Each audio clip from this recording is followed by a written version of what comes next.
Out here, this is the one that you've all been asking for. The one Have you've they? all, oh yeah, the one that this is the stream they've really have been requesting. Ronnie, I can't even. We're going back 2 years that the community has been wanting this stream, and you guessed it. Today we are talking all things lore about the Texas Chainsaw Massacre. I am Andy Cleaves. I am the community representative here at Gun Interactive. Over the last couple years, you might have seen me in the official Gun Discord, the official TX Chainsaw Game subreddit. So now you got to put a face with the messages that the discourse we've had over the last couple years. We got Robert Fox II on the board producing us, the real MVP of this stream. Legit, for real. Yeah. Well, as y'all know, this is our lore stream. Who better to do that with other than the creative director for the Texas Chainsaw Massacre, Ronnie Hobbs. Ronnie? How you doing?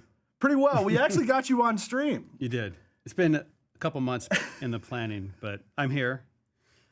You know, got stuff to do. You're a busy guy, man. Yeah. You're a busy guy. But we're glad to finally get this done. I know we have been teasing this stream for a little while, but Ronnie's a busy guy, man. We got to give him the time and get him out here, but we got him out here. I guess creative director, what does that mean? What do you do here at Gun? What do I do here? That's a good question. Now, I think as a creative director, I'm responsible for the overall creative vision of our games. So that means the creation of the game world, the characters, the implementation of all the gameplay features, art, which is obviously the game world characters, writing. So pretty much every facet of the game I have some hand in. Obviously, within those structures are creative leads and other people, obviously, that work in those departments. But I just try to come up with a vision and a design for our games well in advance. Sometimes that takes 6-7 months. Sometimes it could be a year. Yeah. And then Gun looks at it, and we all kind of approve, and we all think it's a great idea. And then obviously we work with the developer to create the game and try to keep it, keep our vision intact while also listening to their ideas and their feedback along the way. So, yeah, a lot of that stuff. So.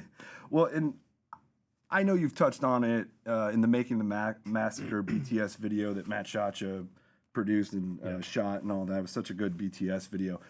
You touched on a little bit, not to rehash too much of that, but you touched on how much this film, the 1974 film, the Texas Chainsaw Massacre, means to you. I mean, this project in general, I guess where I'm kind of coming from is like when you first got word, like, okay, we're going to work on the Texas Chainsaw Massacre. This is the next game that we're going to work on. And you sat down to start planning out characters, planning out lore, planning out a lot of that kind of stuff. Like, that had to be so exciting for you. Because, spoiler alert, y'all, Ronnie and I we're both a couple of horror nerds. So I can relate to what a thrill that just had to be when that first came down. And then you got to sit down and start the creative process. It's kind of nervous at first, obviously, you know, because I mean, you talk about it for so many years before you even get the license, or you have a dream project. Yeah, I think if you asked everyone here at Gun what game they would want to make, you probably get 5-6 different answers. Right? Some people have different horror films that they love. Some people love Texas. Some people love Halloween or Nightmare on Elm Street or Scream or whatever it is. Right? But for me, the Texas Chainsaw Massacre was one of those films that I saw very, very early in life, 8 or 9 years old, and can pretty much tell you everything about that day, where we were at, what we were doing. Mm-hmm. It was just one of those films that left a lasting impact on you because you'd never seen it before. Yeah. It was unlike anything I'd ever seen, and I'd seen lots of horror films at that age, but they were mostly the comical ones that you see on TV and things like that. So, but this felt real, you know, the way that they shot the film, and it felt like you were there. And I think that's what kind of freaked us out as a kid. And I remember just hanging on to that for a long time. And then when I studied film in school, like in film class, Andy's holding my hand. That's fine. You can hold my hand. Then you start to dive into what makes that film special. Yeah. That's not so apparent when you're 8 or 9 years old. Right? So I remember going, wow, okay, studying all about it. And that's when I learned who Kim Hinkle was. Because as a kid, you don't know who the screenwriter is and who the director is. You know, unless it's like Steven Spielberg. But Right. So when you typically watch a horror movie, you don't know those things. But later on in life, in college and before that, I kind of figured out, man, this really is special. Yeah, so. It is. And I think one thing that always, not only did it have a huge impact on horror, I mean, it had a huge impact on cinema in general. Across the board. Yes. Yeah, it was one of the few horror films that crossed the boundary. Yeah. And it's considered art, right? It's considered. They talk about it when they talk about the best films of all time. Sure. There's only 3 or 4 horror movies that actually penetrate that conversation, and that's one of them. So when we're talking about what game we're going to work on, what game are we going to do next, in my mind, I'm always, hey, what about Texas? What about Texas, Wes? Can we get Texas, right? So, and then once Friday the 13th came out and we were looking for our next project, it became a reality and became a possibility. And you never want to get too excited because you know how Hollywood is and you know how contracts go. Yeah. And, you know, so you may wait a year before you realize that you actually have it. So once that happened, I had already played the game 1,000 times in my head. Right. Yeah. Because, you know. You were born to do this. You were prepared. You were preparing for this for a long time, had essentially. A good idea. Is that wrong for me to say that? No. You were mentally kind of preparing in case you ever did get the opportunity. I mean, yeah, that was the same with Friday the 13th, too. We always knew that game would work. Yeah. Long before we made it. And I knew the Texas Chainsaw would work long before we even really got the license. So it was one of those things that to us, it was a no-brainer. To me, it was a no-brainer. Wes was like, yes, this is going to work. We all kind of agreed on that. But then you have to actually do it. Yeah. And then you actually have to sit down and start and create the world and create the characters. And like you said, that's kind of where, you know, Kim Hinkle comes in. Yeah.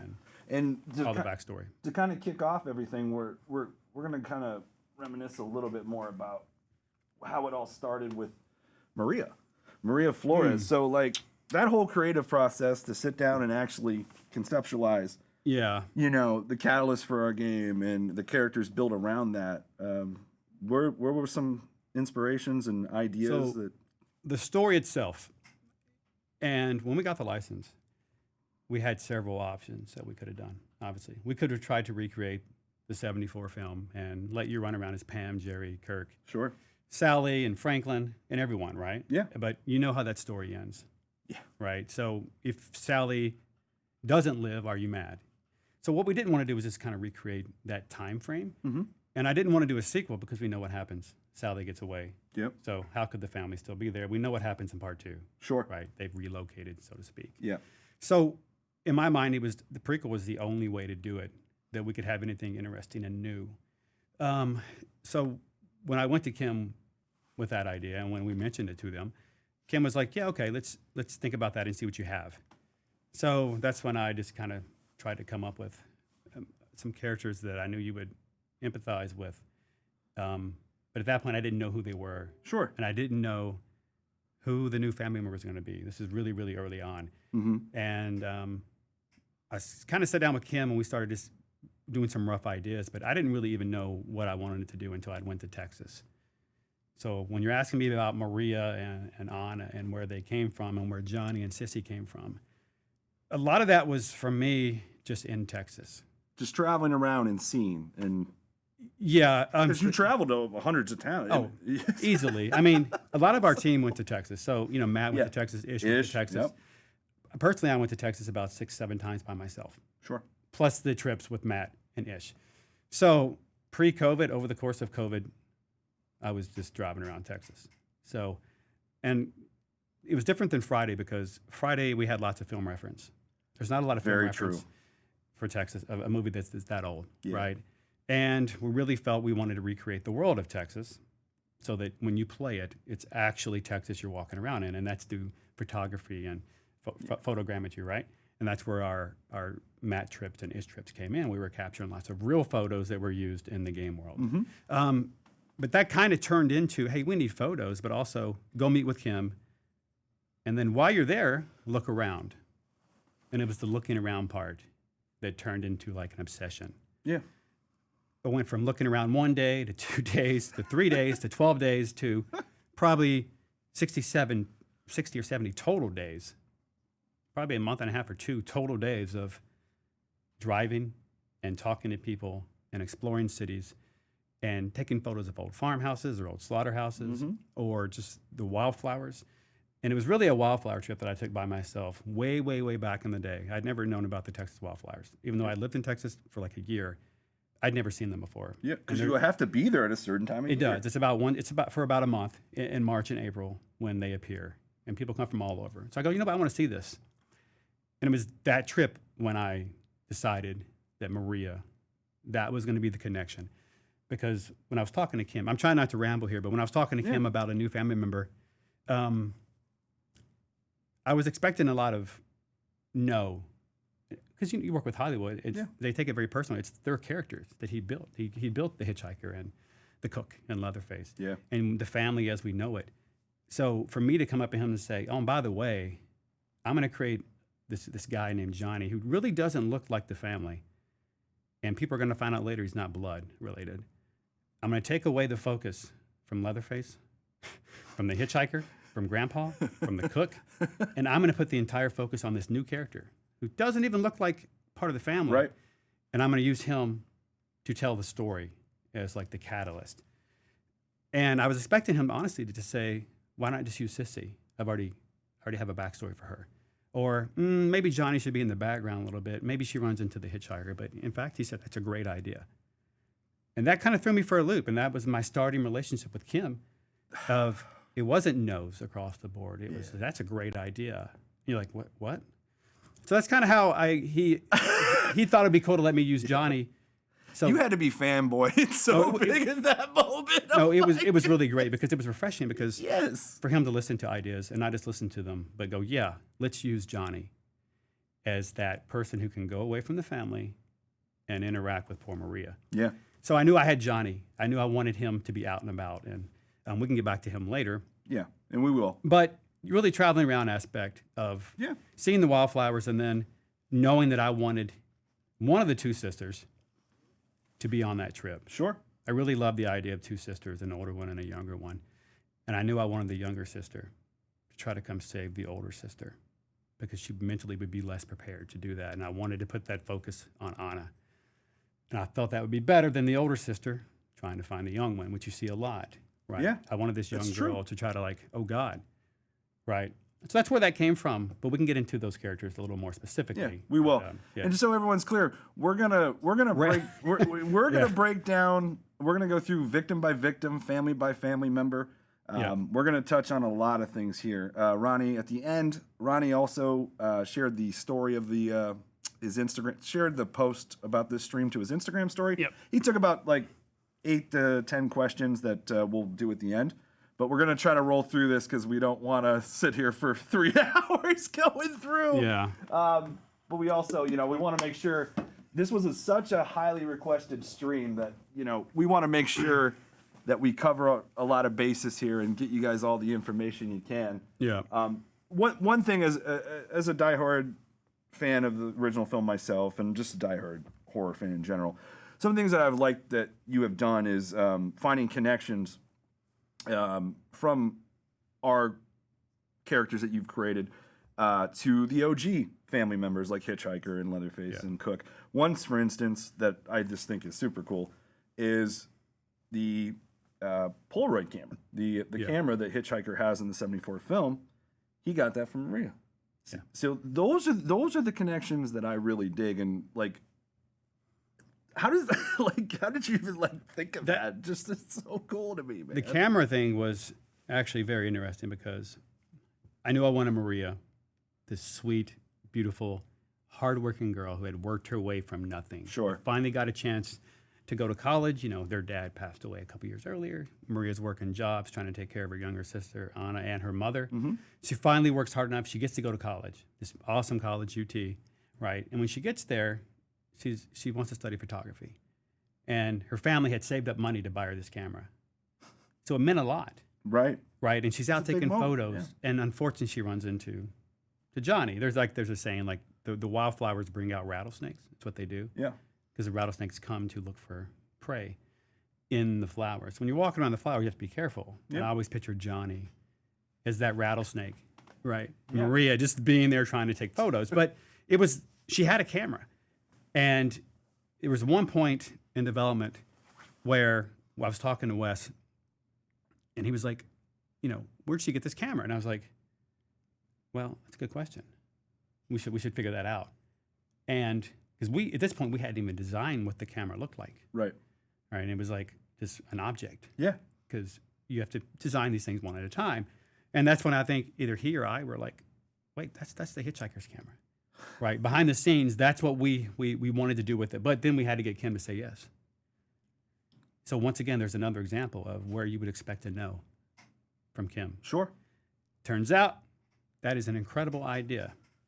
And we're like, imagine that, because it's such it's the Hitchhiker's camera, right? He carries it around, and it's so memorable. That whole van scene with him when they pick him up, that is such a memorable scene from the film. So in order for him to let us tie that to Maria and give validation to her character, sure, that's an incredible thing to ask of someone who created one of the biggest horror movies ever made. Absolutely. And he said yes. Or else we would have had to make a generic camera. Sure. Right? So she would have always had a camera taking photos, but to be able to tie that in, that's just remarkable for us. And it's a really cool feeling knowing that when you watch that movie, like, that's Maria's camera you got there, buddy. Yep. It belongs to Maria, asshole. Right? So that's a really cool feeling, I think. So, speaking of things that belong to Maria. So, by the way, there you go, sorry. Buddy. If you notice on the missing persons poster, it says brown satchel. This is it. This is the only one that we have, by the way. And look at you. Our old lady blanket. Nancy's blanket is falling down. It's falling apart. But this is her satchel, and it's the only one we have. And that isn't original. It's been driving her. I've had it in my truck, in the front seat of my truck for about a year now. I don't know what to do with it. So we should probably just give it away to someone. Maybe. That's up to you all, though. So you'll have to coordinate. Sorry, social team. But we could possibly give this away. So you let us know if you think you want to maybe win this or something, because this did belong to Maria. It's actually hers. Wait, what's in the pocket? Okay, nothing. It's beautiful. So anyway, it's a really cool bag. It is. We're not going to tell you where it came from, but other than Maria. So anyway, that's her bag. So if you're wondering why we have a woman's satchel next to us. So yeah, let us know if you think you want to win that, and we'll try to think of something cool. Unless it's also teams like, Ronnie, shut the hell up. Yeah. But yeah, proceed. But so let's start going through the victims in a little bit. All right. These are more generalization questions about the victims, and these are things that I've kept my eyes out on. You, the community, the last couple of years, I've seen all these questions. All of us here on the community team have seen it. So luckily, when I tell you things like when we tell you on Reddit, we'll notate it, we'll pass it along. We mean that, and this is And they're passing it along to me. And they're like, Ronnie, give us an answer. Yes. Confirm. Do I pass things along to you? For the record, Andy does come to my office routinely and be like, hey, man, you got a minute? Right, and that minute's usually about an hour. And he's like, I got a couple questions. Here's 700 of them. And I'm like, Andy, I appreciate it, bud, but bro, I got like 500 lines to write. I Get usually the hell out say, of my office. I'll get back to you. And therein lies the problem. I don't get back to him. Or I get back to him with like 2 answers out of like 700. So don't yell at Andy if he can't get you the answer you want. You can yell at me. Because he's trying. I do. We try. We all do. But always keep that feedback coming on all our socials. Sid, Jet, myself. We're always listening. We're always passing it along. So what? Feedback? Yeah, always. Or questions? Questions, feedback. Yeah, no. All I like to it. mess with Andy. So But let's see. Let's move on. who we got first? So this is more of a generalization question, but as far as like we know our victims outside of Anna, of course. Went to the University of Texas. They're students at the University of Texas. How did they all link up? Like Leland, Sonny, Julie. Who met who first? Like who's in the like? How did that all come about? Yeah. Let me rewind just for 1 second. Sure. So on those trips, Yep. I went to several towns in the Southwest. I was trying to find the home where these girls lived, like the perfect town in real life where Anna and Maria could come from. Sure. So there's like Medina, there's like Bandera, Uvalde down there, and there's a section. There's a heavy population of Latinas. Mm-hmm. And when I went there, I didn't know that. And I spent several days in that town walking around, just taking photos and chatting with anyone that I could. Sure. And it's a small town, so they knew I wasn't from there. So eventually you talk to conversations about like, hey, the antique store owner or some coffee shop or a cafe and a waitress. But the one story I routinely heard over and over and over, especially from young females, it was really strange. It was mostly young females about how they were in a single parent home. Their parents had moved here from Mexico, and they had to help support the family. Yeah. And there was this common theme over and over and over. I mean, I probably heard 10 different stories out of 60 people I spoke to. So no matter what the job was, there was a consistent theme about that girl in high school having to work a job just to help support their mother and their younger sister because the dad had died earlier or they weren't around. And it was a kind of an amazing thing, and that's where Anna and Maria came from. And I love that idea of 2 sisters trying to overcome things when they had very, very little. So I knew the town where I wanted them to live. Mm-hmm. That's about 100 miles away from Austin. So I knew I needed to get them to Austin to go to school to meet all of her current friends. So a lot of people are confused about Maria and Anna. Anna's back home. Yes. So Anna still lives back home. She just now graduated. Yeah. So she doesn't, I don't want to say this yet. We'll get to her in a second. But Maria goes off to college. Yep. And it's there that she meets the current group of victims that you know and play as in our game. In particular, she met Leland because Leland's high school mascot is actually the Coyotes. So in our game, Georgetown Coyotes. In real life, not so much. Uvalde is Coyotes. So she sees Leland. She sees Leland with his Coyotes shirt on. She's like, "Take that off, dude. You're not the Coyotes. We are." Like, no, bro. You know. And she competitive spirit. Yes, she gets up in his face, kind of like in a joking manner, and he's like, "Who is this girl?" Right? What do you mean, take it off? And then he's like, "Oh yeah, you go to school there." And that's how they met. Really, was just Maria confronting Leland about some silly shirt, a mascot he had on his shirt. You know, it's a jokingly kind of thing.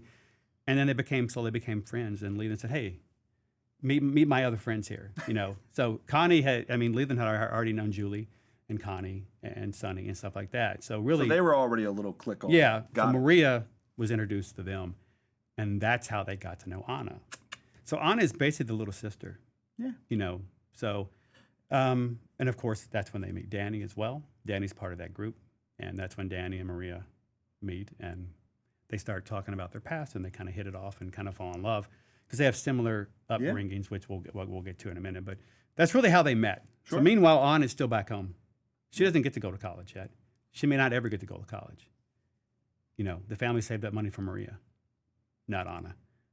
So there's a whole story about Anna here that we'll get to. But yeah, that's kind of how they met, was because he had the Georgetown Coyotes jacket on. Yeah, and the level of responsibility that comes with that for Anna too. You know, it really makes sense for the character and of the groundwork of how she was created. And how tough she is. Yes. Yeah. Yes, So. absolutely. Absolutely. And I think she's definitely one I think a lot of the community gravitates to. How can you not? I mean, literally, how can you not in my life? Well, you'll hear more today, and you'll really like her. So she'll get some more sympathy votes today. Yeah. One other thing I want to touch on real quick. We'll do this real quick, and then we'll get to victim by victim. It's kind of cut from the same cloth as the hitchhiker's camera that he got it from Maria. Another thing that I like that you did that connects to the first film is the setup for our victims, how they got there, and the usage of. Well, actually, why don't you just tell the story? I don't want to spoil it. We have maybe shared this in a hub post a couple years ago. I'm sure some of you already are aware of this, but some of you I bet are not. The setup of our game of how the victims got captured and all that. Yeah. So when I was talking to Kim about the story, Mm-hmm. I told him just flat out from the beginning, I go, I don't want to just do the kids ran out of gas, right? I don't want them to meet Leatherface and that's how it happens, or the hitchhiker. Sure. That's why I want Johnny to go out, take the focus away from the house. Even though it's such a symbol in the first film, I need this new character to kind of bring our new kids there on purpose, as opposed to we're lost, knock on the door and they get killed, right? And he was like, okay, that's interesting. And that's like, that's where the wildflowers come in. That's where Maria comes in, and that's where we have this stalker, serial killer version of Ted Bundy and Richard Ramirez and all these other weird serial killers mixed into this person who can go out and do these things. And he's like, I like it. And he's like, so how are the kids going to find them? And that's always a tough thing to do. It is. So the investigation goes into Maria. They find her car on the road where the house is. So that's where they find the car. That's in the news report. In our first trailer, you know, the police do find her car. There's no signs of foul play in the car. Yeah. So that would be her looking for wildflowers, right? Getting out, parking, things like that. Unfortunately, she never got back in the car. Yeah. But it looks normal. There's no signs of struggle. There's no blood. So they do know that she was last seen around that area. Right. And that's a report that comes out. So Anna hasn't heard from her sister in about a week. And that never happens. They're very, very close. Maria always calls home. Even Leland and Danny and all those people, Connie, they haven't seen her, you know. So they're like, something's weird here. And Anna is taking the responsibility of saying, this isn't right. Like, I'm not just going to sit here 100 miles away while my sister is missing. And that's where the younger sister getting the courage to, like, go find her older sister. Because it'd be easy to just sit 100 miles away and go, I don't know what to do, Mom. What are we going to do? Let the police handle it. But she's not. That's not Anna. That's not in her DNA at all. Yeah. So she's like, no, we're going. Yeah. So she calls her friends. She calls Maria's friends and go, have you seen her? Anybody heard from her? And they're like, no, we still haven't heard from her. So Anna says, you know what? I'm coming and we're going. And it's Anna that initiates the thing. So Anna's not at college. I've seen some people think that. Yeah. Anna's back home 100 miles away. Correct. And she's the one that wrangles Maria's friends. Although they want to go. Yeah, they want to go. It's Anna that initializes the whole conversation. But Anna's the leader of the whole mission. So now we have them all in the same car, except Danny. Right. So Danny's different. So, and we'll get to that, why that is later. So then they're going just based off, she was last seen in Newt. Her car was found on this road. And as you know, in any small town, the first place you go is the gas station. You always stop at a gas station if you need directions. Especially in this time. Yeah, or the police station. Even nowadays. Or a police station. Yeah, especially in a small town. There ain't a whole lot of structures. Absolutely. Right? So they had a game plan and a direction to go to. So they weren't just hunting blindly. And that was very important for me. I didn't want them just to stumble upon a location. So when they get to the gas station, the cook realizes, he sees the missing persons poster that they hand up, and he knows who they're looking for. And the cook's like, here we go. Once again, I got to clean up everybody's mess. So it's that point where the cook goes, you know what? I think I recognize her, kind of, maybe. I tell you what, though, it's getting dark. I live up in that house. I got a campground out back. People use it all the time. It's safe. How about you camp there tonight, and then tomorrow, I'll see if I can't help you. I'll take you into town or whatever, whatever snake oil salesman he puts on the spin, right? He's and they good go, at that. Yeah, they go camping at the campsite you see in the original film. And that's what I was. That Kirk and Pam walk by. Yep. And you can see a little watch hanging there. You can see some remnants of a tent. Yep. It's only a few frames. Yeah. So the family, once they're camping, the family comes out and ambushes them and drags them back to the house and captures them. So that's kind of how our story kicks off. Yep. Of the cook knowing that he had to do something. Yeah. So yeah, it was really cool to tie that to the original film. Once again, that's another scenario where Kim said yeah. That's so cool. And it played out a similar way. I think we were talking here, me and Wes and maybe some other people, and well, where'd they go? How'd they get there? Where'd they stay? Yeah. Like, when do they get captured? Yep. How? So that little piece of that moment from the film perfectly allows us to do that. Yep. So that's kind of how we tied that together. And again, I'm going to repeat this a lot. I'm a huge fan of the original film. Can't hide it. It is what it is. Yeah. But the horror nerd in me appreciates these kind of things. And, like I said, it's really, you can only see it in a few frames in the final cut of the film, but there is a deleted scene of that as well. Yeah. I think you can even find that on some behind the scenes. One of the cuts. Yeah, Yeah. There is a deleted scene where Kirk and Pam do go to this campground. So to kind of lean into that even more for this, I love it as a fan. It was awesome, just to put a bow on. Yeah. And it would be fine without it probably, but it was cool to tie that together. No, so. That's with Hitchhiker's Camera being Maria's and that tie-in. Those are the kind of things that really just hit me in the heart and just I love. Yeah, it's more authentic that way, and that's kind of we obviously we try to focus on that. So if it's there, try to use it. Yeah, in a way if it makes sense. So, well, you want to start off with Sonny? Let's go. What do you want to know about Sonny? Well, let's see. About his girlfriend? Oh, that no one knows love about? Interest for Sonny?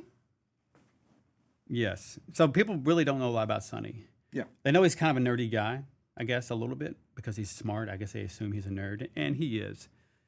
But yes, he does have a girlfriend. Just so we're clear, there's a lot of stuff that I created, a lot of miscellaneous things for this game. They never see the light of day. Sometimes they're pieces of concept art just because I want to visually see it happen. Yeah. Sometimes it's text. Sometimes it's lots of variations of the script. Sometimes it's VO lines that get thrown away. I've made structures that get deleted. There was one corpse I made that was so disgusting that we took it out of the game. It was too much. So there's full 3D models of this gore and things that we made to put in the game to see how it looked, and then we delete them. So Sonny's girlfriend never got deleted, but what I didn't get to do was create concept art because it wasn't a main character. Right. So a lot of these relationships are things that I know that I never got around to making concept art for because they were never going to be playable. They're not in the game, and it's just lore-based. So unfortunately, I don't have this of her. Okay. But, her name's June. I was just going to say, does she have a name? June. She does. It's June. And what's funny is I never really got around to deciding what she looked like. But I do know she was very important to Sonny. So if the community wants to take a shot at creating June or what they think Sonny's girlfriend looks like, that'd be great. And you can just send it to me. Get on it, folks. You can send it to Andy or me or, whatever you want to do. But it'd be cool and interesting to see. But she's nerdy like him. And, Sonny's into 2001, The Space Odyssey. Oh, as am I. He's into War of the Worlds and the early Godzilla films. He's a 50s sci-fi buff, ain't he? He is, but he's got some slick clothes, right? Right. So you don't. He does got the drips, man. Does. He so really does. You don't really expect that out of him. Yeah. But that's where his intelligence level comes in. He's really just a big nerd. And him and June are these. She gave him a bracelet. So some of some other items. So some of Sonny's clothing could be from June, if you know what I mean. Yeah. So you ever seen two people that are afraid to like fully commit, but they like each other and they don't know what to do? Sure. They're both afraid to like kind of make the first move. That's them. Yeah. They're like this cute, nerdy couple that doesn't really know what to do, and they just like adore each other. But that's Sonny. He's such a nerd. But yeah, he does have a girlfriend. Oh. Her name is June. I don't know what she looks like. Well, I never got around to making her. I'm going to go on a limb here. Yeah. But I'm going to suspect that we will see some fan art of June Yeah. in the coming weeks. So, and days. you know, she watches Never she watches the underestimate movies this with community. him. Yeah. They are. So Sonny's really like the biggest sweetheart in the world. Like because he's just such a nerd. You know, and of course because of that he's going to go, right? Yeah. It's not like the toughest guy in the world, but he's definitely going to go try to find his friend. Sure. So he tells June, "Hey, I'll be back." He may not use his And that's like the last thing he said to her was, "I'll be back." Yeah. He's going to use his you know, wits. And He's she's not like, gonna "Here, use take his this," muscles. and Take it's this. jewelry, right? Yeah. So anyway, that's Sonny. But yeah, he's just is Sonny. Is there anyone in the original group that he's closest with, like a Leland, Julie, What's funny is Leland is his boy. So Oddly enough, they are really, really close. okay. And yeah, it's in that big brother kind of way, pick on you kind of way. And he's trying to give, I always pictured Leland giving Sonny girlfriend advice. You know, like, come on, dude, just talk to her. Like, what are you waiting on? You know, imagine like talking to the guy who doesn't want to make a move at all. And Leland's just like, whatever, dude, come on, bro. Just make a move. I just visualize that in my head, and it's like absolutely perfect. Because you know whatever advice he gave him would be wrong. Right? You know, we've seen that. Absolutely. We've seen that in every movie, right? Where it's like, oh, just do this, man, and they do it, and the girl laughs at them, right? Yeah, you think the wrestling jock from Georgetown, Texas would know, but And then June kind of laughs at him, like, quit being stupid, quit listening to Leland. quit being dumb. Where'd you get that at?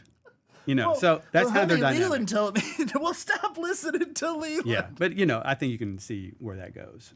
Yeah, for sure. But I'd say they're definitely the closest, Leland and Sonny. That warms my heart. And it's cool too because they're kind of in a sense polar opposite. One's kind of a jock, and then or not kind of. He is. Yeah. He's an established jock and wrestler in Georgetown, Texas. And Sonny's, you know, the one that uses his wits and his brain to beat you, not his muscles. You know, so it's the contrast. Yes, and that's why it works. Yes, you know, if there was another nerd, I wouldn't want him and Sonny to be friends. No, that'd be obvious. That'd be obvious. Yeah. Yeah. So a lot of these things I've never just told anyone. These are all these things that help define the character as we're making them, and to help me figure out who they are. So, and he's hearing it for the first time too. Yes, so it's very true. I wanted to learn just like as you guys are right now. So. Yeah. This is so far. This is a lot of fun. I'm having a blast, guys. I can't even tell you. Let's move on to Julie, who I lived in Los Angeles in California for 15 years myself. She is a sporty SoCal girl. You kind of have to be. Yeah. Voiced by the great Scout Compton. Yep. Who's also a California type of girl. Absolutely. Yeah. You know. So as far as Julie. Let's see what we got here. What do people want to know about Julie? Well, you know, I would say from what I see around our community, I feel like she's the one I see most requested more info on. Not, you know, it's not that we haven't tried to give more info, but I feel like that there's a sentiment that, gosh, we really need some more about Julie. What makes her tick, you know, some coming of age moments to make her who she is and stuff like that. You know, she definitely has that, because what you see now is like this confident Julie. She's beautiful. She carries herself well. Yep. Right. She's tough and strong, and on her appearance, if you just look at her appearance, you would think that she's never had any problems. Right. Right. Yeah. Like she looks very confident in the way she carries herself. Sure. And even her VO lines are like that. There's not a lot of self-doubt in there, but that wasn't always the case. You know, I always pictured Julie as the girl who got hurt and then recovered and said, "No, I've had enough." So, as a freshman, she was dating a senior, and they went to prom, and then he graduated and left and never talked to her again. Just Julie. left Julie in the dust, went to college, nothing from her, just completely gone, out of her life. Well, like this happens a lot. Julie girl, you much better off. Exactly. So the Julie you see now, so then she tried to find herself. Like, I'm never going to let that happen again. I'm not going to let some dude do that to me ever again. And part of her soundtrack and the playlist, 2 of her favorite songs are about that. They're about overcoming that and becoming a new person. Yeah. And not letting a guy ever do that again. Not a girl or guy. Sure. Mess with your emotions, make you feel that way, put you down, use you. Mm-hmm. So out comes new Julie out of this world. And she starts dressing more confident in the way that she knows. Like, she's like, okay, I'm going to start showing off. I don't care. I know who I am. Yeah, I know who I am. Yeah. And I want you to look at me and like me because you're not getting me, kind of thing. Right? And that plays into her relationship with Leland. Where, so when you get to him and you ask me about him and Julie. Yeah. Well, we can. Julie does like him, but she's not ready. She's trying to make him earn it, kind of. Yeah. Like, no, I've been down this road before. I dated the king of the school, and he left me in the dust after he took me to prom. Like, you could be that same thing. And that's what she sees in Leland. So she likes him. She likes him, but there's still that little fear and doubt in the back of her head. Yeah, because she doesn't want to commit. Like, she doesn't want to be like, yeah, I'm in it, and then be afraid to get hurt.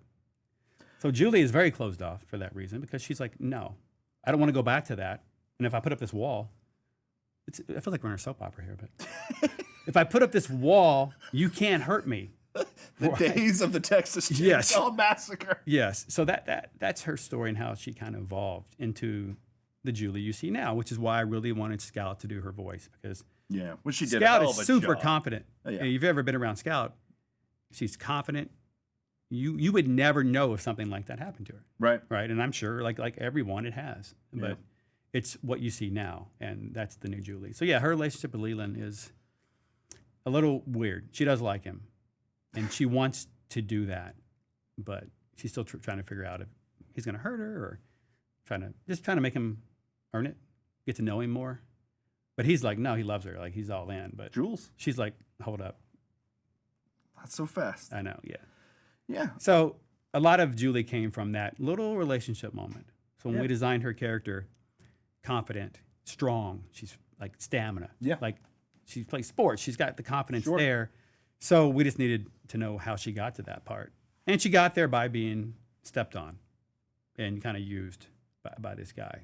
So there was, fall for the high school senior. I hope, can't blame her for feeling that way. Yeah. You really can't. That's a good segue into Leland. Yeah, so what do you got for Leland? What do we got? Let's see. Let's take a peek. I know there was a hub post that came out a couple years ago that Matt Chacha wrote, and it was a great piece on him. It talks about, he was kind of the king of the world in the wrestling days at Georgetown High School. He kind of, he was on that pedestal. He was a really good wrestler. And then there's like, was once he got to the University of Texas, was there like kind of like this transition for him? Was it a weird transition for him, I guess? Because you're far away. I mean, not that you're far away from home, but going to the University of Texas, leaving Georgetown, there's a difference there. Yeah, Georgetown's probably 20 miles.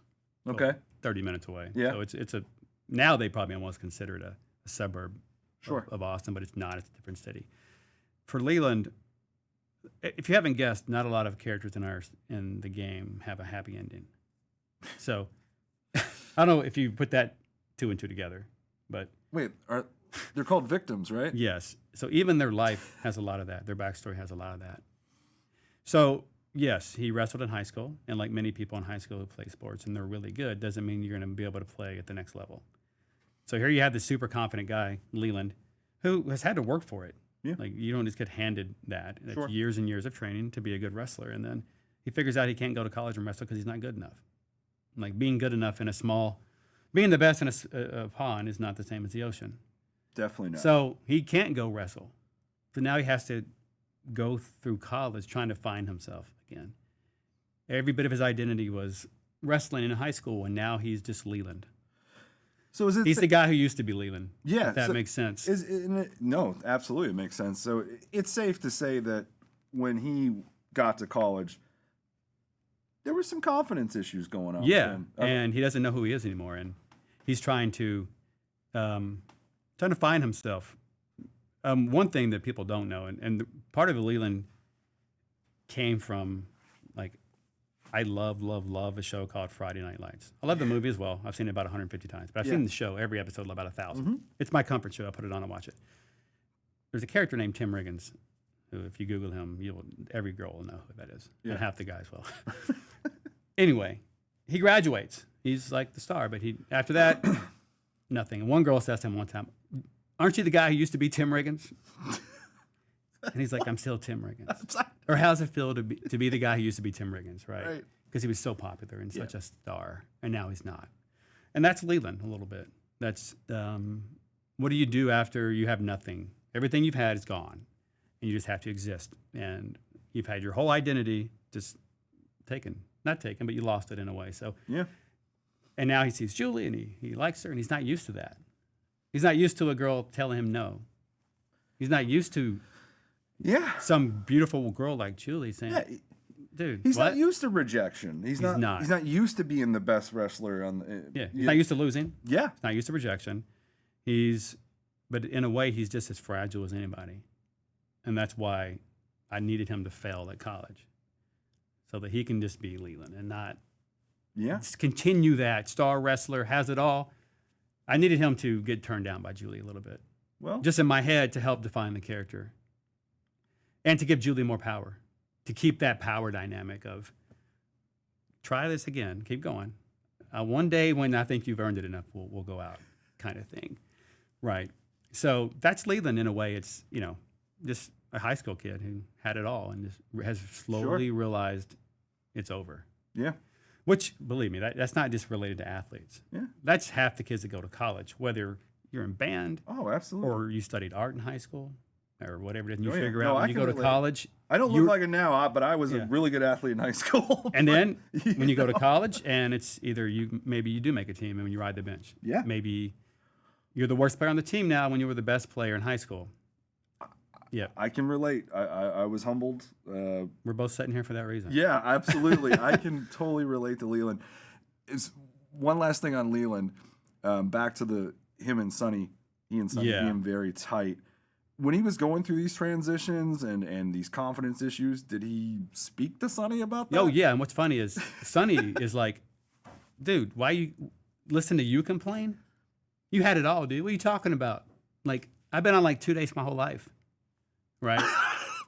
So it's like, why am I helping you?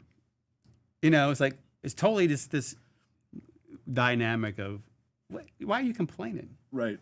You've had it all. I've never had it. And there's that dynamic back and forth. Where it is funny to hear like Sonny in my head talk to Leland and like give him advice. Because now Leland, in a way, is on a level playing field. Yes. With Sonny, and he's not used to it. So because it's gotta be so unique for each of them. Like, Sonny, what do you mean you're coming to me? Yeah, I should be coming to you. What are you talking about? Yeah, bro? so it's very weird, kind of funny dynamic between the two. I love that so much. It's very unexpected. I'm sure people didn't expect them to be friends. So yeah, I think you can make a whole show out of them too. We need it. Yeah. All right, let's move on to our next victim, Connie, from farm town in Illinois. Illinois, right? I got that right, don't I? Yeah. You are correct. Yeah.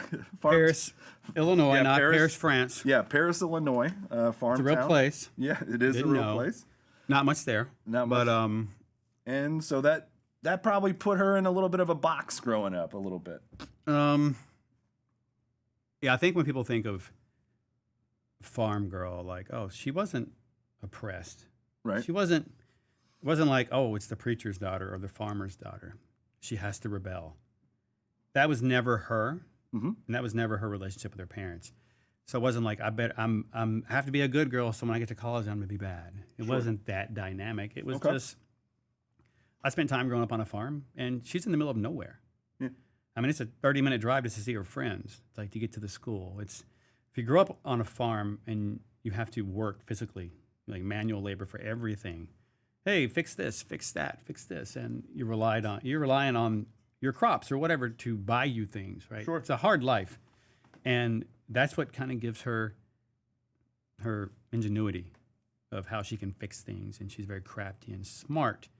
So even though she's this stunningly beautiful girl, like she's got that work ethic, and she can just be covered in dirt and be okay with it because she knows like the value of hard work and growing up on a farm. But it was never, my dad won't let me date, or my dad won't let me do this. I can't wait to leave. Okay. It's more about just imagining her thinking, is there more out there? Right. A lot Self-discovery, if you will. yeah, a lot of small town kids you don't get to see. You see movies, you see magazines, you're like, there's another world out there for me. If I can just get to college in a big city, I can get my life going. And really that's Connie just wanting to get out and explore and get her life moving. She feels like, okay, I got to get out of this farm. It's not because she hates it. Yeah. It's not because she feels like her dad's like, be home by 8. It's not that at all. Like, perfect relationship with her parents. She loves them to death. But it's just, I got to get out of here. Yeah. I can't wait to go to college because I know there's something more in this world for me. Can totally relate. So normally that'd be a happy story.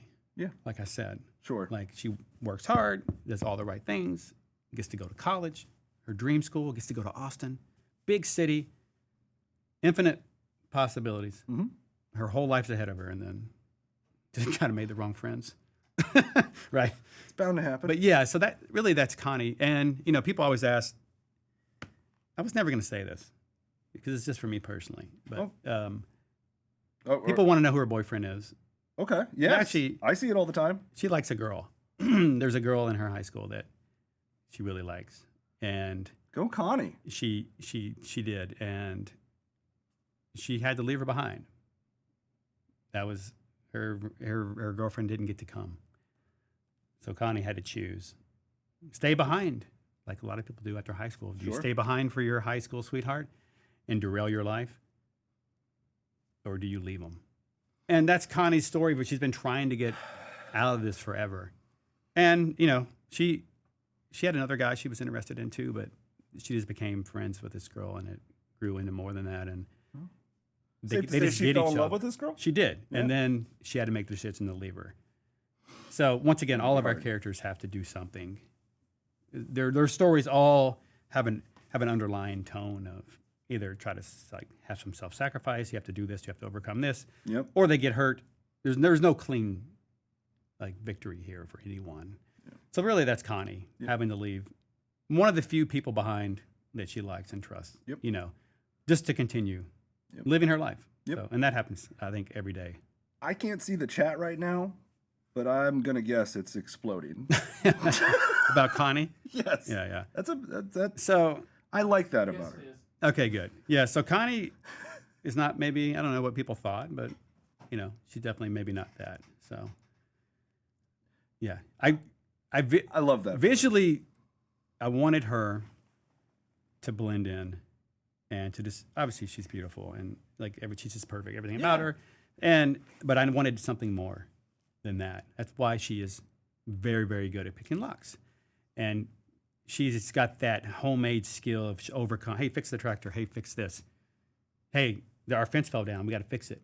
We can't hire anyone to make it. Right. She's completely tough, but she may not look like it. Yeah. She's not, wearing overalls or something like you would expect, maybe. So I like the contrast of her beauty versus what she can actually do. She could put up a fence and I couldn't. Right. Nor could I. Right. So I love that dynamic. She kind of reminded me of like Jodie Foster a little bit. Oh, when love that. When I was thinking of her character. Okay. About. Oh, wow. Yeah. Sorry, I never told you that. Light bulb just went off. So Jodie Foster has that beauty, but she's also tough. Yes. And that's kind of part of her vision I had for Connie. A little bit awesome. of, because I've always loved her, and I felt she always plays these tough characters, Like even like in Silence of the Lambs, Yeah. right? Just because it came on the other day and I was watching it, but I was like, yeah, that's what I wanted a little bit of. But I also needed her to make the That is sacrifice super of a cool. little bit. Not just, oh, I'm going to college. I needed her to leave something behind. Sure. So that it meant more. So yeah, there's Connie. I really don't know what this girl looks like though that she likes. Okay. So once Well, again, community. well, I do know that people love creating fan art. Yeah. So Yeah. Anyway, I would Always definitely not, keep- I definitely wouldn't turn down seeing fan art I would not. of anyone we mentioned today. So Does her girlfriend from high school have a name? No name? sure doesn't. Well, Because at that point they didn't want people to know. that makes sense. So I was never going to say it Yeah, because it was kind of a secret.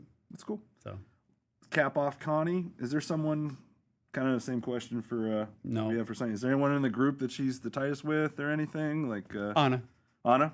but she doesn't. They're so far away. She appreciates. I mean, obviously Maria. Yeah. But she sees some of herself in Anna and Maria.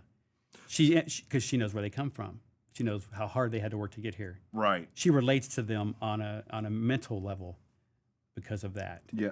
Like- And plus of Anna kind of planning this whole thing to go Yeah. find Maria, and they had that road trip there. Yeah. Safe to say, And Connie's like, that's my coming. girl. Yeah, because Connie does talk to Maria. I mean, to Yeah, Anna, they'll sure. call each other. Got and it. Stuff. She'll say, "Hey, Maria, how's your sister?" And so it's a kind of a little sister relationship. But she does see a lot of herself in Maria and Anna. So yeah, I love they it. share some of the same traits. All right. Yeah, Well, and we may actually have more questions for these characters at the end. I Yes. can't remember. yeah, So we may. If we went over your favorite character and you didn't get what you wanted, your question may be at the end. I don't know. Yeah, we'll So, see. All right, moving on to Anna. Anna, yeah. So you touched about Okay. Go ahead. Just I know how much this character yeah. means to you. So anyway, go once for it. again, when I was traveling around the towns, and I found consistent themes between Maria and Anna and real life people that Yeah. were there. I knew I wanted the younger sister to try to save the older sister, Yeah. and to be courageous and brave. I just love that. And a lot of people don't know that Anna, you're going to be floored. She's a cheerleader. Yeah, Anna's a cheerleader. So Really? yep, for the football team. Didn't think Anna was a cheerleader, did you? No. I know. Not at all. And of all the fan art I've ever seen of her, I've never seen anyone, or even the backstories, think that she was a cheerleader. Her boyfriend was a star player on the football team. Okay. He went away to college and left her. He got a scholarship. She can't go. He said, "Come with me." She's like, "Where am I going to live? I can't live in your dorm with you. Yeah. And I don't want to hold you back." Yep. So once again, Anna, who lost her dad, Yep. a couple years earlier, her and Maria did. Her sister goes to college. Her family saves up money to send Maria to college, like partial scholarship, but family had to spend money. Anna loses her boyfriend, who abandons her as well and leaves.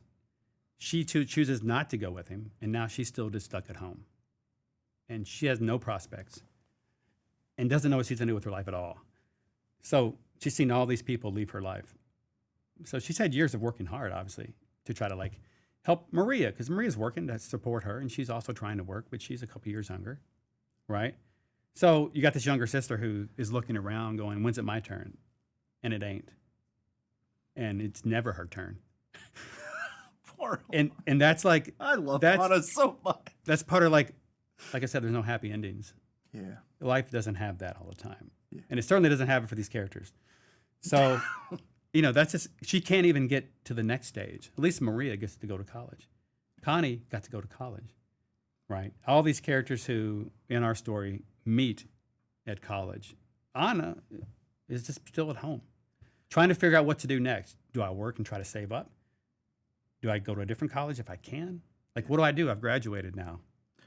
We know she's tough physically, and she's definitely tough mentally. Yeah, But yeah, this had to affect her a little bit mentally. yeah. And I mean, that process of all, I mean, she can't pursue any passions, goals, yeah. What are you gonna do? Yeah, and It's a small town, so for instance, Maria's passion was photography.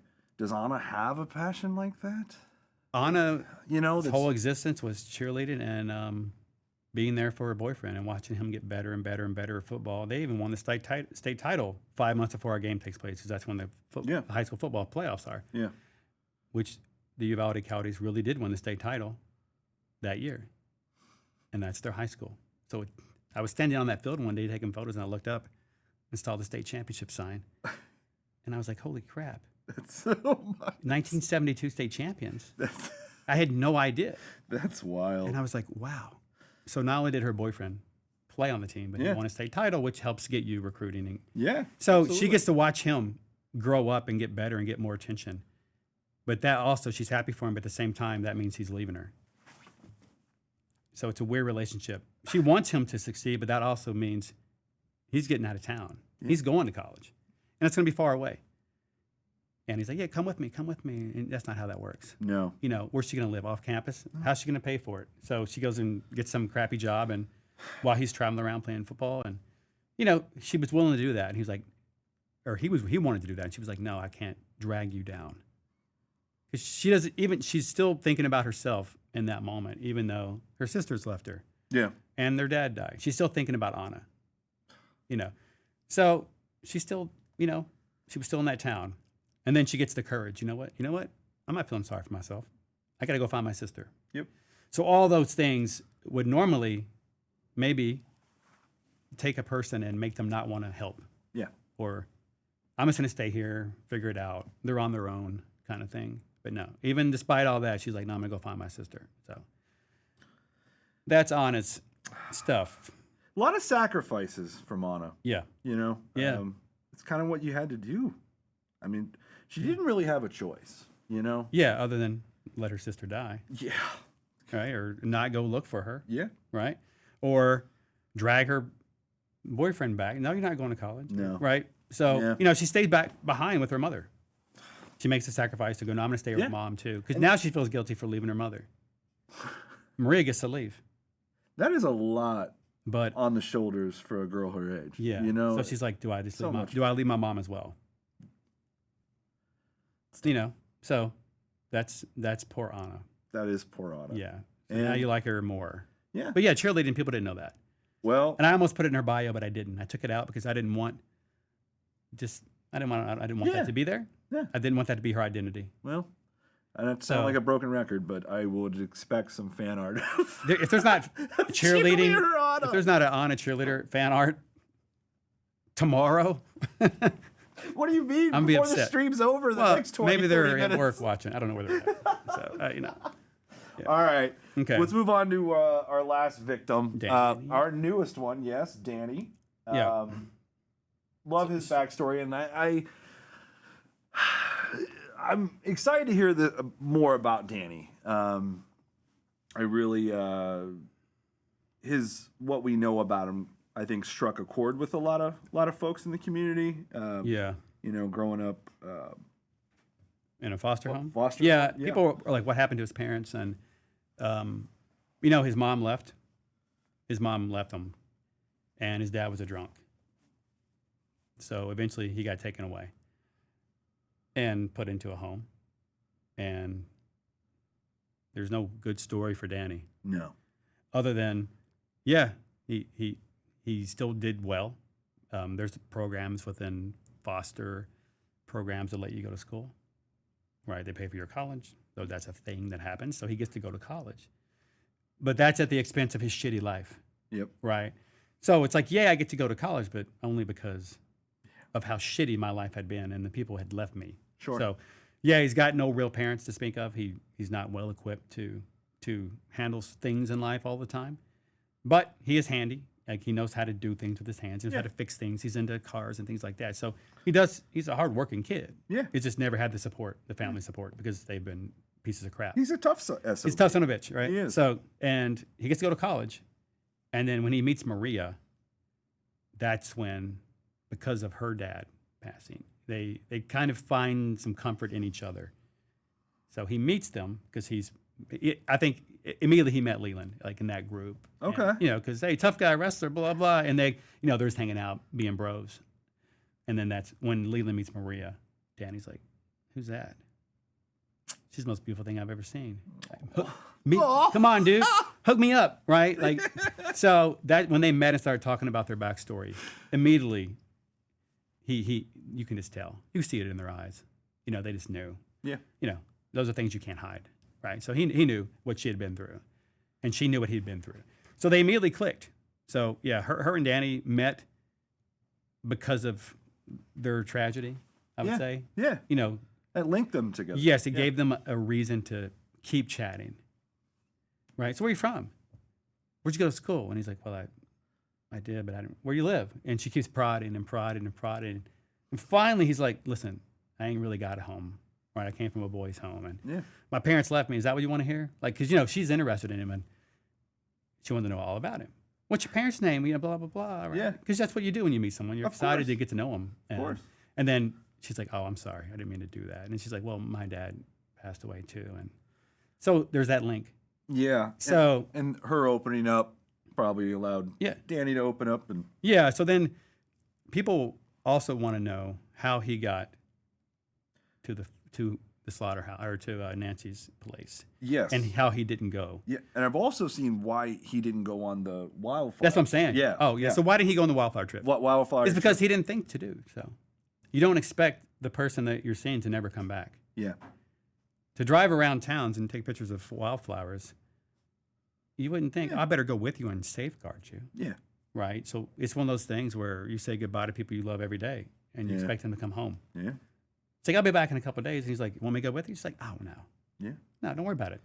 I need to just take photos. I want to do it. It's like a me trip. Yep. You know, I want to just exist. And he's like, okay, that's why. There's really no crazy reason other than the fact that he was just letting his girlfriend just was it's not a dangerous trip. Yeah. It's just driving around taking pictures of some hill wildflowers. Country. Yeah. Taking pictures like people do every year during that time. Yep. But the reason he's not with the group of kids on the road trip, when they go to find, because he already left.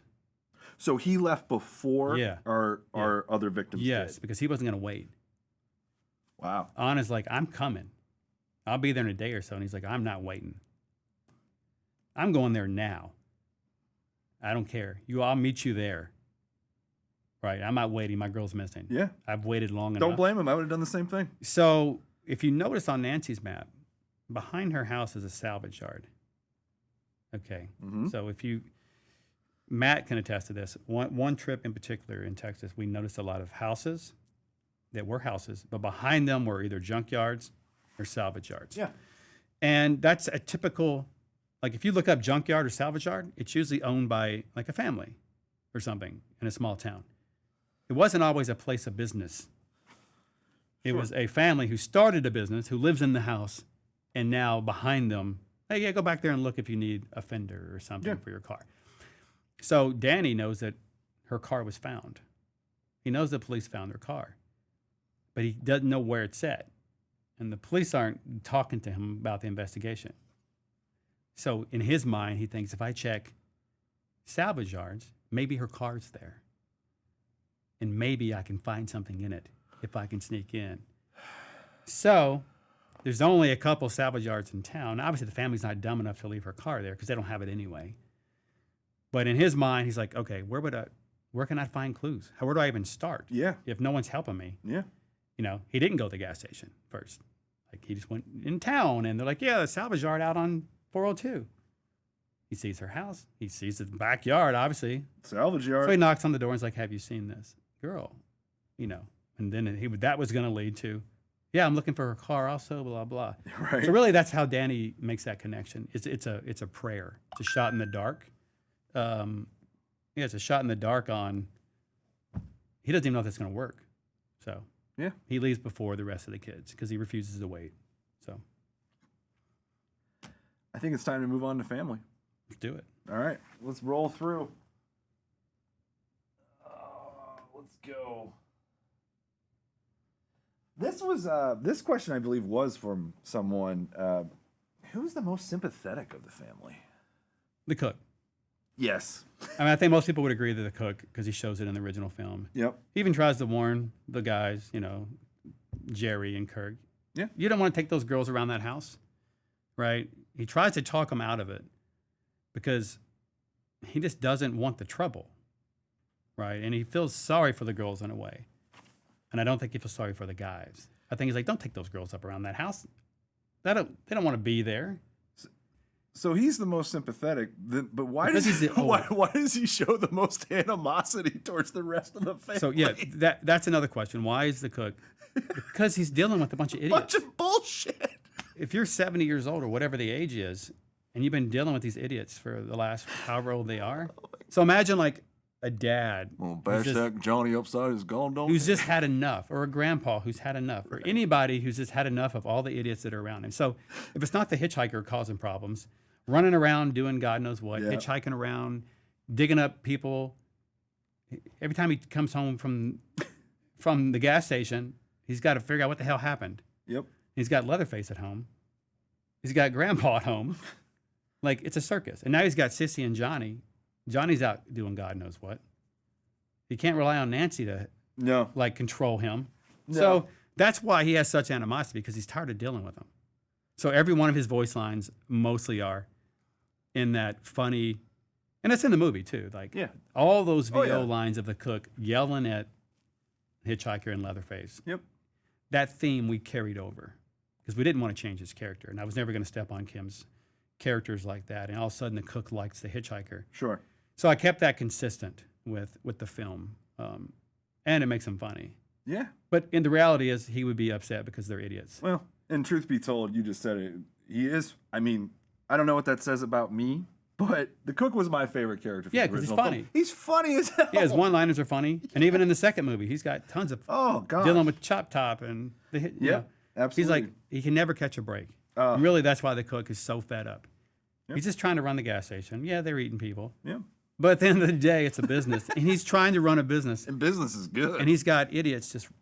He's surrounded by idiots. So, in a nice way, right? Of course. Every day is something new. So he's had enough. Yeah. So that's why he's so mad. Well, I wouldn't want it any other way. We're gonna break down. Let's break down the three original family members that we have that you created here.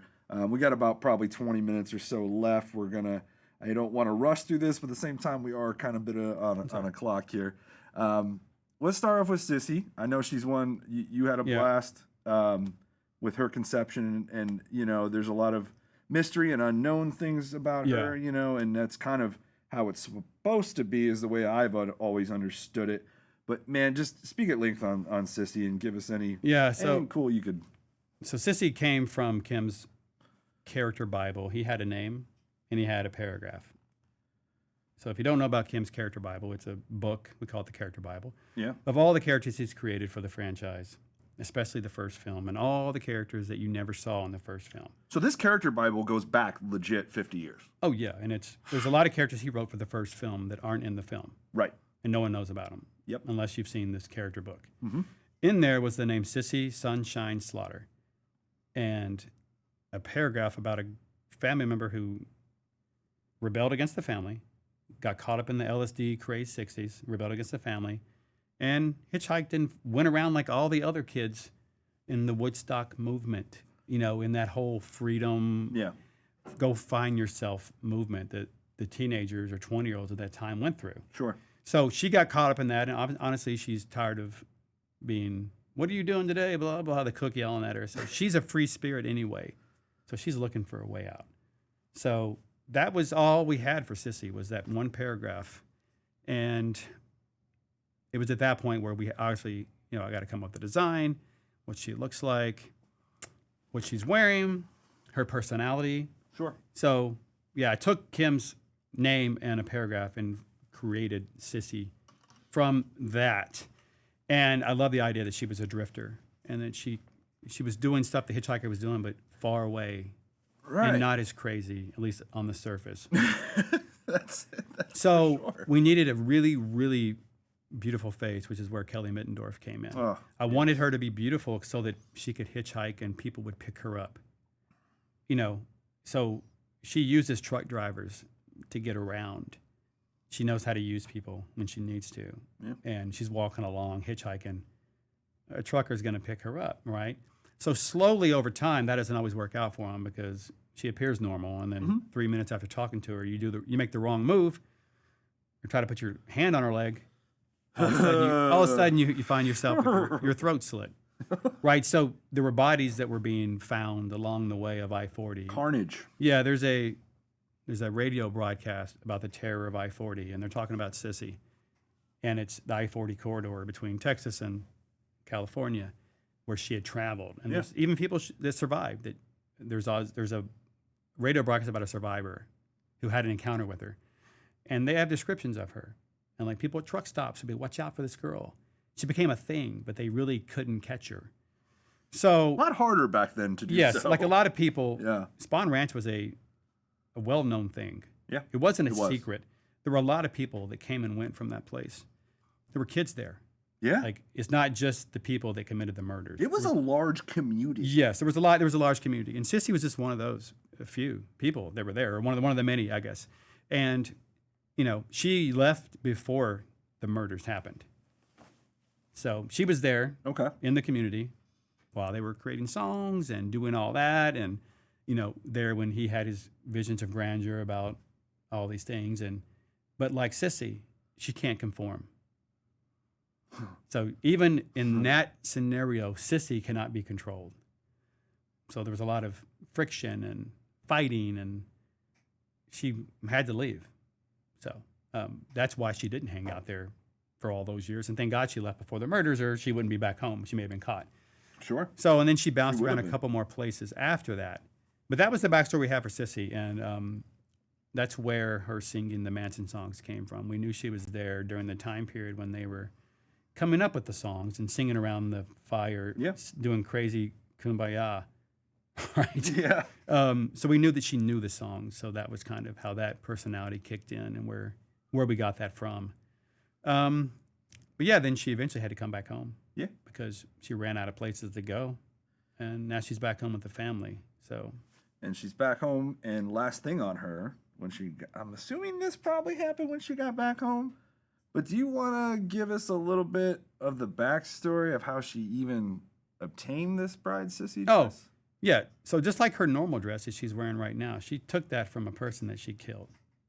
So Sissy was not getting married. Sissy based. There's a poor dead woman somewhere who was getting married and ran into Sissy in their house.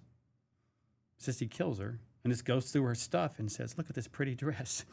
And then puts it on and imagines that's her getting married. So bride Sissy is not. It's not like it's her wedding day or. No, it's a dress she took from a person she murdered. Got it.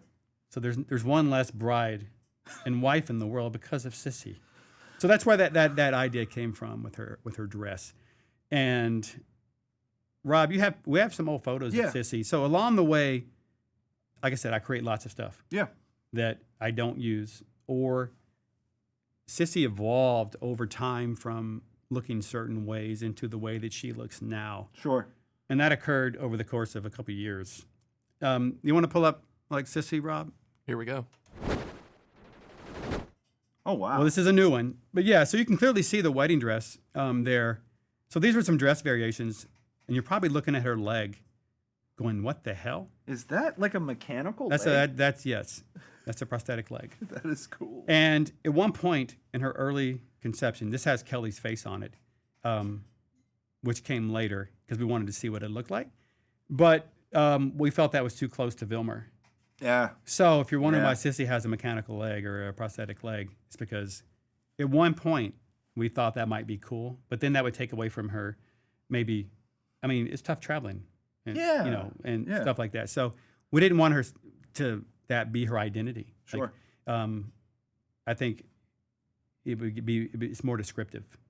Yeah. Right. So we kind of, and honestly, Kim was like, that's too much, too close to Vilmer. So we took that off, but it shows you some variations, and I wanted to show you because there's the bride Sissy dress. At one point, we were going to I had an idea to maybe make that dress her default outfit. I scrapped the idea because I really love the flower cross on the left because it looks like an upside-down cross, kind of. It does. The way the flowers move. And I love the way that dress looked on her, as opposed to something like a wedding dress. But I put that dress up because I wanted you to see the contrast. And this image goes back years. But ultimately, I scrapped it. and I just didn't do it. But when we were talking about new costumes for her and new designs, we went back to this list and said, okay, now we can do the wedding dress. Now's the time.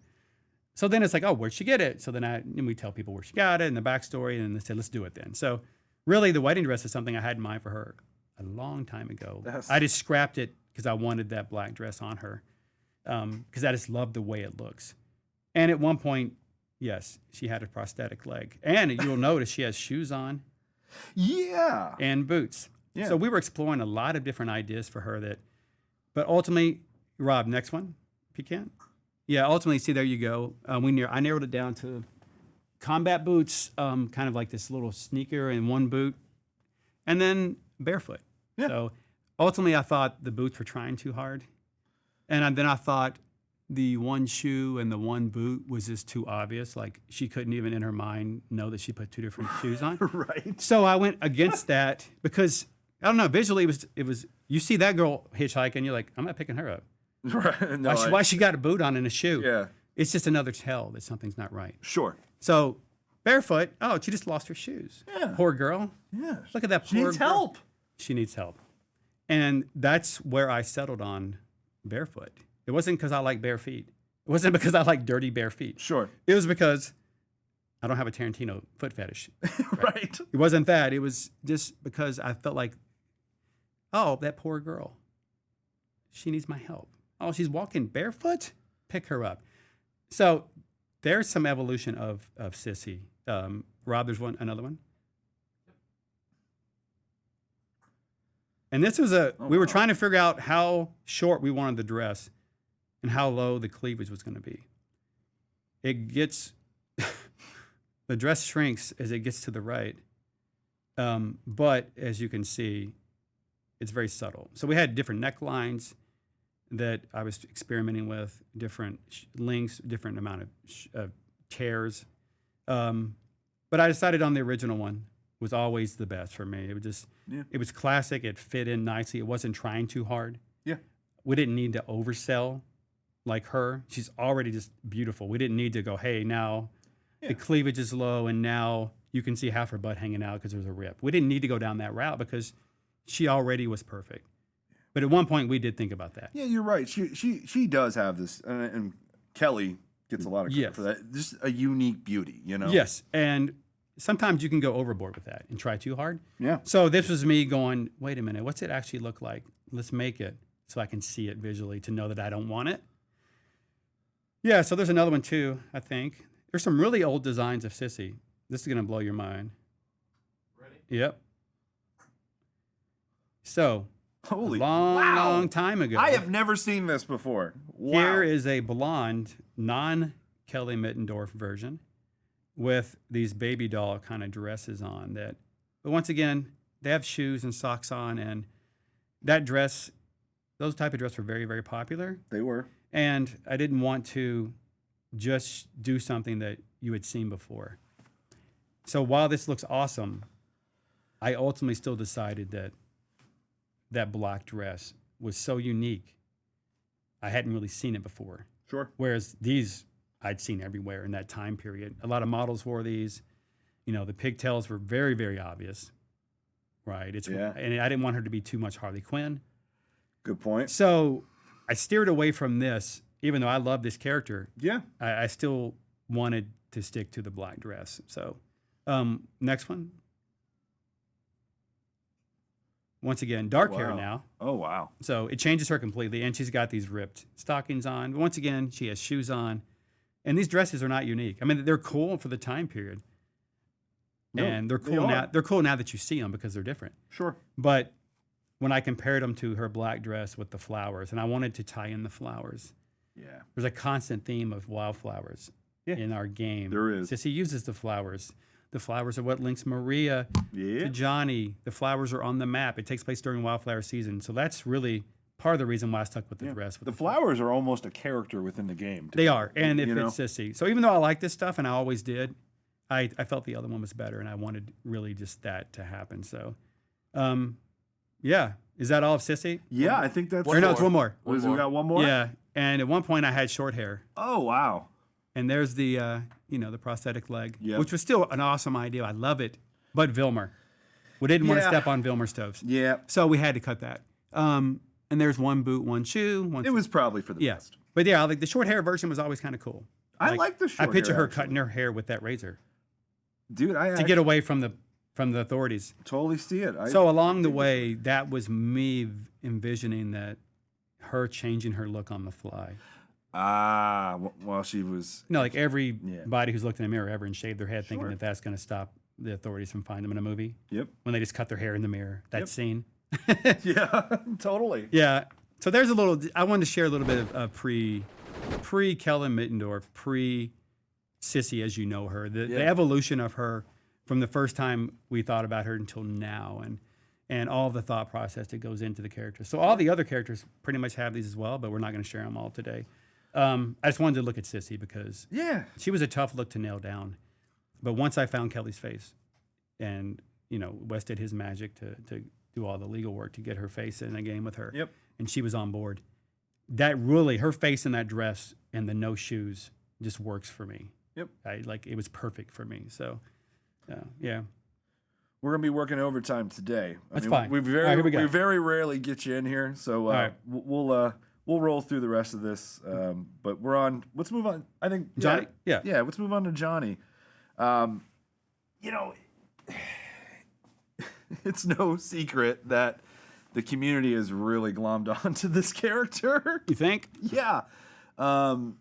He is a TikTok sensation. Oh, yeah. I mean, there is a portion of TikTokers out there and people who are obsessed with Johnny and haven't even played our game yet. They like the way he looks, and they want to make thirsty reels out of him, which is fine. So which was funny because we have this obsession with serial killers, right? We have an obsession with good-looking serial killers, and and that's a thing that I'm not going to get into because that's a whole psychological thing. Yeah. Right. It would take me all day. But that's a thing. It literally would. Yeah. That's a thing that exists on both sides. Yeah. So it's for female serial killers and for male. We're attracted to things like that. So along the way, when I was thinking of characters for Johnny, I was like, who's he resemble and what's he look like? And I knew I wanted him to be Ted Bundy, to be able to go out into the world and exist without you knowing he's trying to kill you. So I needed him to be able to have that facade. So, and then there's part Night Stalker, who wasn't as attractive as Ted Bundy. Yeah. Like teeth were Richard Ramirez, right? his teeth were like half. Yeah, when he smiled, you knew you were in trouble. Yeah. He wasn't well maintained. Yeah. Right, but I tried to create a mixture of the two. Someone that was lethal, but it could go out and exist in small towns and spring up here and there and not set off a red flag. Right. You wouldn't know he was following you until it was too late. Yeah. And if he was following you, you wouldn't be maybe that scared because you're like, oh, it's that guy again. So Johnny came from a lot of research on serial killers. One little story I've told like two people ever. At one point, Johnny didn't talk a lot. He wasn't laughing. He wasn't outgoing. Okay. He wasn't completely the narcissistic guy that you see today that's talking to you while you're dying and laughing at you and, walking around looking for, and you're like, I know you're here. He's a very confident guy. Yeah. Talks a lot. And that wasn't always Johnny's personality. A long time ago, I had Johnny very cold and calculated, and he wasn't saying a lot. And I wanted him to be more evil and less relatable. Right now he's kind of like a mixture of Billy Loomis from Scream, where he's just shit talking to Neve Campbell, right? You're playing with her, and that's what he does a lot. And a lot of that came from Billy Loomis, but that's a very outgoing character. Yeah. He wasn't always like that. And here's the story. So the Texas Killing Fields, there's an area, in League City. If you've seen the documentary, The Texas Killing Fields. Oh, on Netflix, yeah. Before that came out, on one of my Texas trips, and I don't know why, I researched way too much and went to real locations where things had happened, like cult-wise, serial killer locations, places like that. Just to try to figure out, just do research. And it was too much, right? But I did it anyway. And I was like, you know what? there was a phone booth that they mentioned in that documentary that I wanted to find because I was near that area. I go, I'll find this. So I think I know it's on Main Street, and I think I know where it is. And I get there, and I'm sitting in the parking lot, and I have this little book that I don't have on me, where I write all my ideas down in. I was trying to figure out what Johnny was. And the phone booth is different. It wasn't actually there. It was moved a little bit, and it's a new gas station. And I look over, and it's at the corner of Main Street and Hobbs. which is my last name. Literally, I did not know this. What? I looked over and I see Hobbs, and I'm just like, That is this freaky. This is messed up, and this That is too weird. Wild, dude. And it was at that point where I was like, this is enough. I'm done. I don't know what it was about seeing that side street named Hobbs, Maine and Hobbs. I'm like, what are the chances that my last name is 10 feet from me? And I'm sitting there trying to look at this damn payphone. For what? This is stupid. This is too much, right? So it is that point where I go, you know what?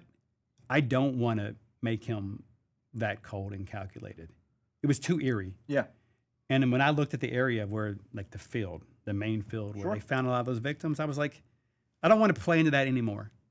I want to turn Johnny into this boisterous, outgoing character who can hide some of the fact that he's a disgusting dude behind some of the lines and So that's laughing and smiling.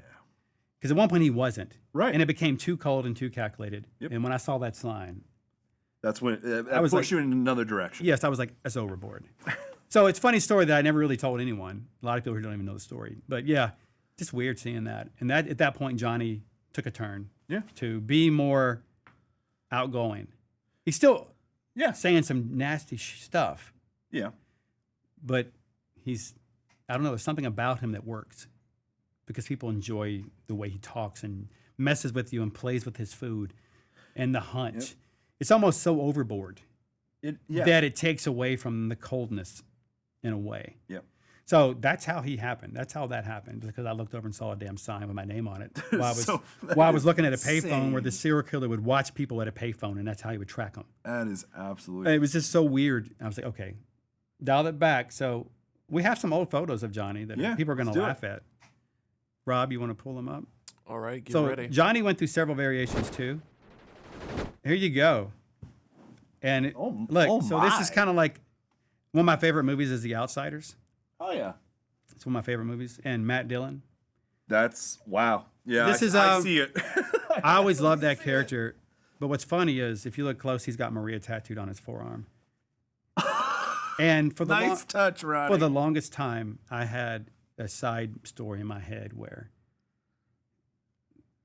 he really, really, really liked Maria. Right? Like genuinely like. yeah, so I wanted to see what it would look like if he did a homemade tattoo. Now that wasn't the tattoo I was going to use. Right. But if you're wondering why there's a Maria tattoo, it's because I wanted to see it and I wanted to maybe explore that, but it was unreasonable. Like it wasn't going to ever really occur. It wasn't going to Sure. happen. It was kind of just a pipe dream and I wanted to experiment with that. Yeah. Like what if he did want to leave the family? Yep. What if this was her that he found that got him out of that life? But that's not how serial killers work. They don't all of a sudden just go, oh, I like that girl. I'm going to quit being a serial killer. It may last a year. It may last 2 years. Yeah. And then they go back to killing. Hell. So it was a pipe dream. It's a fairy tale. Serial but killers have I'm had sure lives for decades and were serial killing during their marriage. Exactly. So I always thought this, and plus this is really too good looking. Like this guy is really, really kind of suave and He's definitely leaner and more. Yeah. You know, like especially in the abdomen. so he just area. didn't work for me. Yeah. Like, but I love it, but it didn't work Yeah. for me personally. I agree. So there's another one, I think.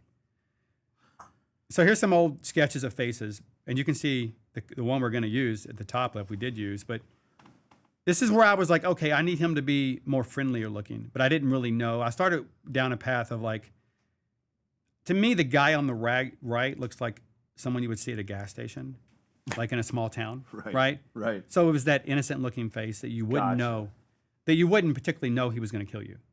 He could fit in anywhere, right? Whereas I needed him to be darker, though. I needed him to be more brooding, Yeah. which is where Johnny on the top left comes in. So we went through a lot of variations of face, a lot more than this. But this was almost his face. That bottom left one was almost his face in a way. But it just wasn't cold enough.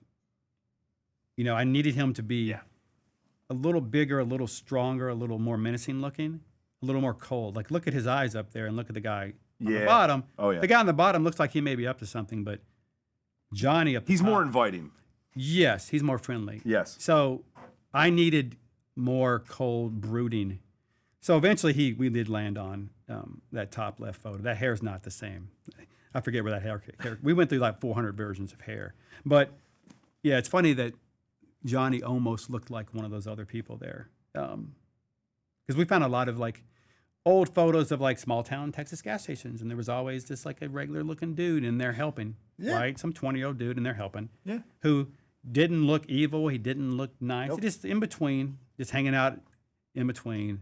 And so, yeah, ultimately, though, Johnny, to me, his face is where I wanted it to be. And it took us a long time to get there because I didn't really know what I wanted. Sure. But, yeah, we messed with a lot of different variations. So, yep. What else? Is there another? One more? I forgot. I don't even know what this is. What is this? Oh, here you go. So a little story. Johnny was going to be shirtless the whole time. So I was going to launch the game with shirtless Johnny. He never had a shirt on. But however, I could never personally get the muscles where I wanted them. I just couldn't figure out what I liked. So it wasn't even an art thing. It was me personally. I could never get him to look the way I wanted because I didn't know what I wanted his muscles to look like. So That's gotta be a little frustrating in the creative process. It's frustrating because I'm like, he's not perfect. He's not perfect. I can't get him perfect. Yeah. Then you start probably getting your head a little bit. And yes, I go, let's play it safe and put a shirt on him. And at this point, I didn't know what shirt I wanted. I didn't know if I wanted the standard white tee that you see at every gas station or a shirt that's cut off. Right. So ultimately, I went with the shirt that's cut off. But there's his old body. It's kind of beefy. A little bit. It's not the same body we have now, but I figured people might enjoy. Definitely still in shape, but just a more step in the dad bod direction. Yes, and less ripped, but there's still some muscle mass. Yeah, I mean that. But it's funny to see this photo now because I would kill for that body. You kidding me? That white T-shirt was always something that it was very obvious. It was very James Dean. Yeah, it was very 1950s. Gotcha. It was very obvious I feel like Johnny would have found a T-shirt and just ripped the sleeves off. So that's why we settled on that look. And then eventually I go, you know what? I think someone mentioned shirtless Johnny somewhere, and I go, you know what? Let's do it. So after the game came out and we found our footing again, and started releasing DLC. I was like, okay, we're gonna go do shirtless Johnny. So, but at one point he was gonna be shirtless. It's just, I had to change course and put a shirt on him just because of my own personal skill level could not get him where I wanted him to be. So, is that it for Johnny? Yep. Okay, cool. All right, just got a few questions about Johnny before we move on to Nancy. Yep. We know he was taken by... Oh, yeah. Yep, right? So yes.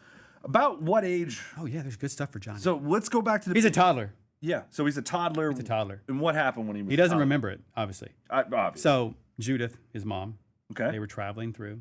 Judith? Yeah. Okay. So that was when the business was happening. Salvage business with Nancy and her husband, one of her husbands. So what happened to him? She's like, this is a place of business. I'm lost. Right. I'll knock on this. Looks safe because there's flowers and it's well kept. And it looks like a business because it was a salvage yard. Yeah. Before husbands died and Nancy closed it down. Sure. And it is what you see today. So rewind 20-something years, when Johnny's a toddler, it was a different place. So she feels safe enough to stop and ask for directions because you either have a map or you don't. Yeah. Her and Johnny and her mother were actually leaving. She was leaving his dad. Oh. So he was abusive. Okay. So she was leaving him and took Johnny with her to find a better life. I know. Unfortunately, she stops at Nancy's house. Is there a happy ending? No, no one has a happy ending, my man. This is not Disney Channel. This is the Texas Chainsaw Massacre. So she says, okay, I'm traveling through here. I'm looking for this other town. I think I'm going the right way. Let's stop and ask. Right. So they stop. And one thing about Nancy is you ask, if you want to talk, after fast forward real quick, then go back. Yeah. Nancy's husbands could never give her what she wanted, which is a baby. They all failed. One by one, and she killed them for it. That's pretty cold. Yeah. I mean, she wanted a kid. Wow. And turns out that's some deep shit. Turns out she's the problem, not them. But she doesn't know that because you don't get tested. Wow. It's 19, whatever it is. So she's blaming them. Yeah. And one by one, none of these husbands can give her a baby. She wants her own little kid. And it's hard to go out and kidnap a kid, I guess. So she doesn't go out and just take a kid, right? You get caught. So she blames husbands, knocks off the husbands one at a time. Finally, here at her front door is a baby, A beautiful. dark-haired little baby. Unfortunately, it's got a mother with it. So she's like, yeah, come on in. And Nancy ends up killing her mom, Johnny's mom. Yep. However, Judith, not right? yeah, but not before Johnny's mom hits her in the eye with something and blinds Nancy in that eye. So that's how she got. So that eye is a souvenir from Johnny's mom Wow. before she went out. There's been some good fan art of that Yeah. eye. So yeah. it's not fully blinded, but you can see. Yeah. So yeah, Johnny's mother gave that to her as she went out. So then Nancy has a baby. So there's another question, I think, maybe you're going to ask it. Yeah. How does he ever find out? Yeah. Does he know? Is he aware of what happened to his mother? Who his mother even is? Yeah. For the longest time, he didn't know because he was a kid. Yeah. He has, you know Dexter, right? Obviously. Yeah, of course. Born in Blood. Yep. That whole flashback where he doesn't know what happened, but he feels like something happened. He Right. has those memories. Yeah. And then, of course, he hangs out with the hitchhiker. Okay, all the time. So you think the It hitchhiker? always comes back to the hitchhiker. You think the cook and the hitchhiker is going to keep that secret? No. Especially the hitchhiker. Can't keep it. So the hitchhiker teases him. That's not even your real mama. Mama. You're not part of the family. Your mom's dead. So the hitchhiker. So hitchhiker. He lets it out of the bag. So when Johnny gets old enough, he's stewing, right? He's 10, then 11, then 12, then 13, and 14, and 15, and he's growing up and being a big, strong guy. Yeah. That she slowly taught how to kill and to manipulate and turn him into the monster he is. Yeah. He confronts her, gets mad, and was going to try to kill her. He's had enough, right? He, like any teenager, he lashes out, and then she cuts him across his face. Is that how he got? That's how he got his face scar. He stepped up to Nancy, and she put him in his place when he was a young teenager. So, he a strict mother, guys. he did. So, but yeah, he found that hitchhiker sees him about his mom, that he told her the truth. That little shit. Yep. He's And such then an asshole. he confronts her, and then there's a confrontation. Johnny's kind of throwing her around a little bit, and Nancy, because she's cold, and she puts him in his place and beats him and cuts him across his face and says, "If you don't want any more of that, I'd quit." And Johnny's not fully huge yet. He's still a kid, Yeah. right? At that point, and it's the only mother he has. So That's all he knows. So Johnny is torn, and if that's a question that's coming up, it's how does he feel about Nancy and their relationship? Yes. He knows. What's but that at this dynamic point? for him? It's Stockholm syndrome. At this point, he's in the family. He's eating people. Yeah. What are you going to do? He is partaking in the cannibalism. Yeah, and that was a question someone had. to be Yeah. honest. That was from your IG. They want to know if he was if he eats. Yeah, and yes, he does, but it's not a thing he seeks out to do. It's because it's just ingrained in the family. Yeah. He enjoys the hunt. He enjoys going out to get away from Nancy. There's also that dynamic. The more time I spend away from this lady, even though she's my mom, even though she did what she did, I'm kind of stuck here. Yeah. Or he can do the sissy route and leave. But in a weird way, he doesn't. He still comes and goes. That's all he knows. Yeah, that's all he knows. It's like figuring out your parents are a serial killer. I don't know. It's a weird thing. Yeah, I can imagine. So yeah, that's where Johnny's face scar came from. Oh, and someone had a question about the other scars on his body. Those are all from fights. Either the victims fighting back, Mm-hmm. TMI. Mhm. If you study choking victims, Yeah. usually when someone chokes someone, they extend their arms so they can't claw your face. Yeah. So any of the scars you see on his upper body or chest, From strangulation. yes, Yeah. you never just do this. You Yeah. keep them. It's true. You tilt your head back. So that was also a moment where I was like, I'm not looking at this anymore. Just to get a scar right. Right. But some of the bigger scars are from fights. He fights dudes. He doesn't care. Yeah. Johnny's out getting in fist fights, getting stabbed in the back by people, getting, roughing up in a bar, getting bottles broken over his head and back. So yeah, a lot of those are self-defense from his victims, but a lot of them are just him fighting. Getting in situations he has to fight himself out of. But yeah, the one on his face is from Nancy. That's Yeah, wow. she's evil. That's what I said. Even her her bio says even monsters have makers. Right? So on brand. So, you know, and as whatever you feel about Johnny, Yep. she did it. Nancy's the real problem. Like, she made Johnny. She did. So he's just some innocent kid who got, which I like the sympathy. Like, Yeah. there's always, what happened? Oh, that poor serial killer. I'm going to write him a letter in prison because what he went through as a kid Yeah. determined what he is now. Poor baby. How they're so intertwined. We've actually covered Yeah. a decent amount of Nancy while talking about Johnny. Yeah. You know, the whole dynamic of them is. I know the community. I know I see it all the time. There's always questions about their connection and Yeah, the family connection. yeah, and all that. Like Well, here's the deal about Nancy to, like, you know, I'll just come out and say it. There was a trailer and there was a shot. oh God. The community caught it, and you know, I laughed when the community, because y'all can be funny sometimes. I got to be honest. But at the end of the trailer, there's a shot of the cook and Nancy sitting next to each other, standing next to each other. I mean, Are they by any chance? What is the connection there? Are they an item? No. Okay. The hitchhiker and Nancy are not banging. Okay. Okay. Look, how many family photos do you have of people in your family standing next to each other? A million, right? Look on that wall. Yes. Like, I can just just because tell you. he's got his hand on her shoulder because they're part of the family. My job, you know, Yeah. our job every day in communities, you know, is to interact on the social and Yeah. talk to I don't- folks. And the reaction I saw, one of the first comments I saw was literally, "Wait, is Cook and Nancy?" And I'm like, "No." No. Okay, and they do eat people. Okay, so it's not a stretch to be like, oh God, how dare they have relations? Yep. But no, they're not. So what is the association? Here's the thing about Kim Hinkle. So Yep. the reason, look back at the original film. People go, I'll get to Nancy in a second. People Yep. say, who is the cook? What's his relationship? What about Leatherface Yeah. and the hitchhiker? Kim didn't want you to know.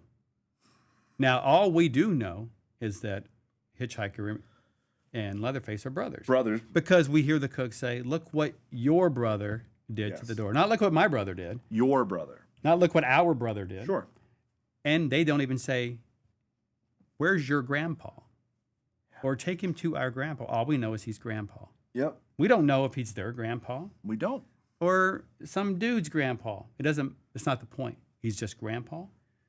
We just know Hitchhiker and Leatherface are brothers. So we don't know what the cook is. Yeah. People assume that he's like the third brother or the dad, Yeah. but it's never said. He's not. The cook doesn't say, hey, son. And honestly, it works in the film. Yes. And I think it works in And the he doesn't game, want too. people to know. So talking to Kim, what I didn't want to do, he's like, Sissy just is. You don't know where she came from, and I want to keep it that way. She could be the cook's daughter. Yeah. She could be a niece. She could be anything. And Nancy continues that trend of she's just part of the family. Okay? Some people might be like, oh, she's the cook's sister. Or is she Sissy's mom? Right? Clearly not, because the way they talk to each other. Yeah. But he wanted it to be just ambiguous.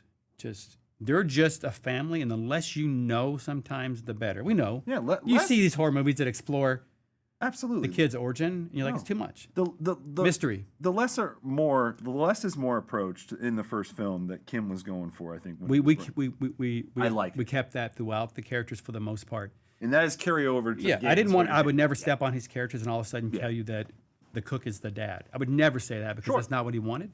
Yep. And it's not up for me to say. You're not going to say So- Cook's the brother either. No, and any new characters that I come up with, if I feel like they need a mom or a dad or a brother or a sister, I'll say it specifically. But yeah, I'm in the mindset that we don't need to know because I wanted to be faithful to Kim and his characters and that world and that lore. So yeah, but no, they are not having sex, sir. It's good to know. Okay. Okay, we've settled that finally, community. Yes. Cook and Nancy, Nancy has several husbands that are dead, and we've seen what. so she didn't need the cook. You think she loved any of those husbands, or was she just? No, she. using I mean, she did, yeah, but at the same time, she's psycho. yeah. So define love for a psycho. She loves them because she needs them. She needed a child. Yeah. And when they couldn't do that, she got rid of them. So, yeah. Is that it for Nancy? What are the questions on there? There's a couple more here. All right. Because we are about to close up shop here, guys. But We'll go over the final list of questions for sure. There's Just a few left. We actually hit up a good amount of them. just to make sure. Let's see. I guess talk a little bit because we definitely got to get out of here. We're running up on 2 hours now. We're about 20 minutes over schedule. We started right at. It's okay. Yeah, we're good. The dynamic relationship between what is really that especially everything you've touched on with Johnny, things he found out, the hitchhiker blabbing his mouth. You know, what is that relationship like? The dynamic between Johnny and Nancy.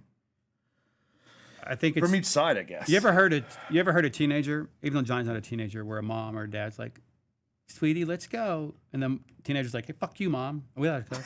Sorry. You know, and then the mom's like, "Oh, sweetie, don't say that." They're oblivious to getting stepped on by their kids. So there's a lot of that, of Johnny telling her, "Be quiet, I hate you," or you know, it's a rocky, volatile relationship because it's he understandable considering that Nancy killed his biological it's not mother. just, "Oh, I love you." Yeah. Now she is. Johnny, don't say that. Right. Johnny. That's why I said both, because it's gonna baby, be don't different. say that. Yeah. Right. Yeah, it's rocky because Johnny knows what happened, and he'll never forgive her for it. But at the same time, he still exists in that world. So what's he gonna do? It's either leave or deal with it or kill her. So maybe one day he does kill her. Who knows? Stay tuned for that. Who knows? I mean, he's a cold-blooded killer at the end of the day. So just like Sissy, you push him too far. Speaking of love, I will want to clear one thing up. Sure. The word "sweetie," Yeah. someone asked me, in our game does not mean love, by the way. It does not mean love. No, it's like your grandmother. They think because certain characters say, "Oh, sweetie." Oh, Sweetie. yeah. That's It's a southern term of I was just- endearment. It's correct. the way that your grandmother would say, "Oh, sweetie, it's okay." Yeah. To a kid, or a parent may say, "Sweetie, Yeah. calm down." It's So, not- and it's really a term, an old term. It is It was old used in the school, 50s, too. 60s, 70s, and Correct. 80s. So if you're not from the South and didn't grow up in that time, I can see why you think it would mean love. But yeah, a lot of our characters call each other, "Sweetie, calm down." "Oh, sweetie," right? It doesn't mean that they're lovers. It just means they care about each other in a protective kind of way. It's something you would say to coddle someone and try to be like, "I got you. Sweetie, it's okay." Not, "Hey, baby." No, it's definitely not that. So I just want to clear that up because I know people have been thinking about it for a year or two now. Yeah. Because they hear it, they see the VO lines, but yeah. No, that checks out. But yeah, in the South, especially in that time, like you said, even Yes. going back I to mean, the my 50s, grandmother called everyone sweetie. Same. I mean, That's sweetie, big sweetie, same. hey, sweetie, hey, sweetie. Like, it's just a thing Big that was same. there. Yeah. I'm gonna get to a couple questions that you had from your Yep. Instagram, and then we're gonna close up the shop Yep. because I'm sure everyone out there is not too happy with us. So Yep. let's move. It's 5 o'clock. Let's move on. This is actually a good question. How did you come up with the family members' abilities? Oh, I mean, yeah, I'd start with their looks and figure out. I know Johnny's easy because I want him to be a stalker and a predator. Hunter. So him tracking people Yep. makes complete sense, right? Because that's how he would find Absolutely. you. The cook's old, so hearing aid. Plus, he would know the entire map completely because he's one of the oldest members. So I feel like he would pick up on creaks and cracks. Sure. So that's how we did the noise. Sissy, flowers. What can she do with the flowers? What did she do with flowers? That was always a thing. Oh, grind them up into a poison. Yeah. So, and then it's the hitchhiker. Of course, he would be making gnarly traps out of bones and stuff because that's what that freak does. I like Johnny's line. How do you make those weird? Yeah, how do you make traps those weird anyway? ass traps? too? Yeah, Anyway. exactly. So Voiced by the great it's a Damien visual Buffet, thing. It's yes. a visual thing that plays into the way they look. Yeah. What is the thing that that works for gameplay based on? So you have lots of ideas for abilities, and you narrow it down to one that fits the look of the character. Nancy in her eye, and Nancy pulling out barbed wire because that's something that she would do because Sure. she's insane. It's the opposite of what she looks like. It's true. So really, that's how you come up with it. That's super cool. It's part visual, Yeah. and what works for gameplay. Yeah, obviously. yeah. Yeah, because Not to gloss over that. can't ignore that. Not to fact. gloss over it, but yeah. And also the victims also have things that tie into the personality. Toughness for Yeah. Anna.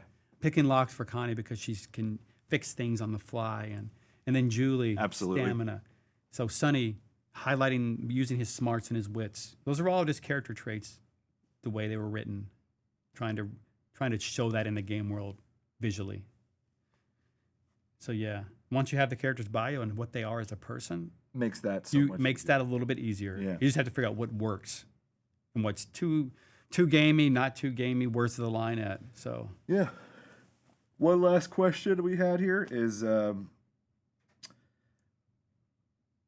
so pre like the first film, right?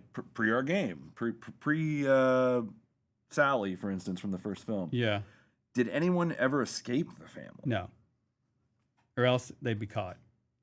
Now, Johnny has gone out, and we know he's failed Yep. because the Pflugerville incident, where he got his scar in his shoulder. There was multiple girls in that house. He thought there was one. He wakes up and all of a sudden gets stabbed by a friend.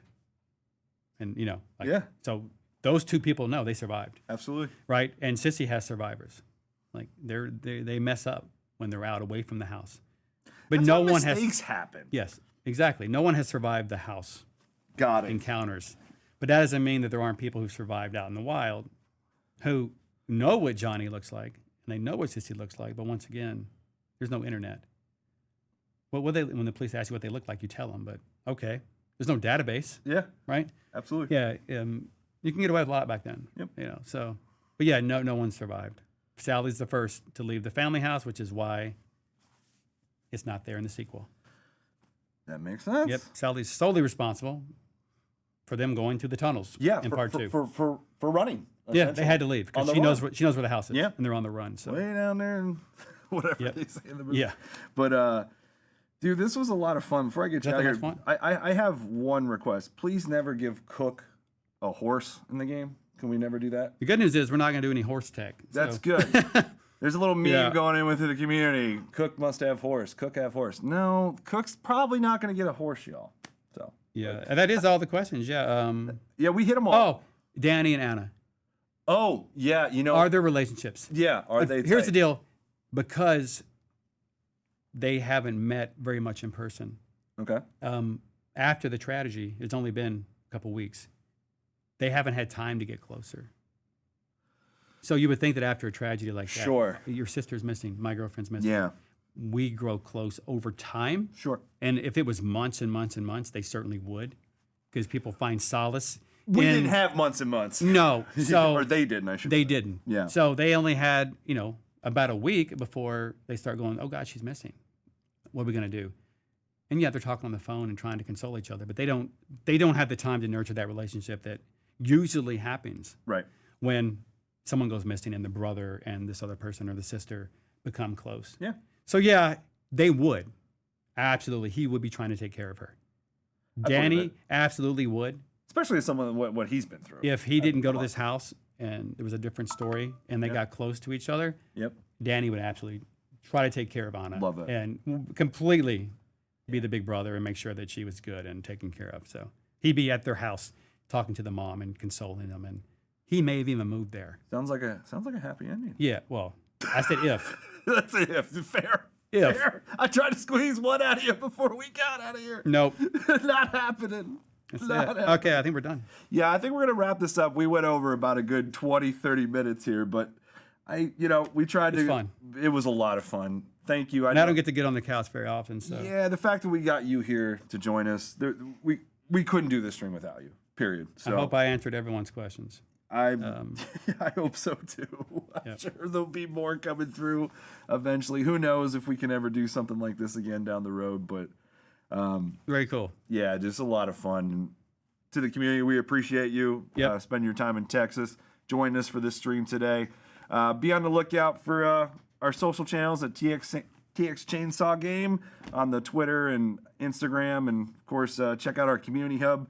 Our great community manager, Sid Silva, has written up some good stuff on there lately. So And if you got good concept art, make sure you send it to me. yes. I'm only on Instagram though, Ronnie Hobbs. I want to see it. Like, Yep.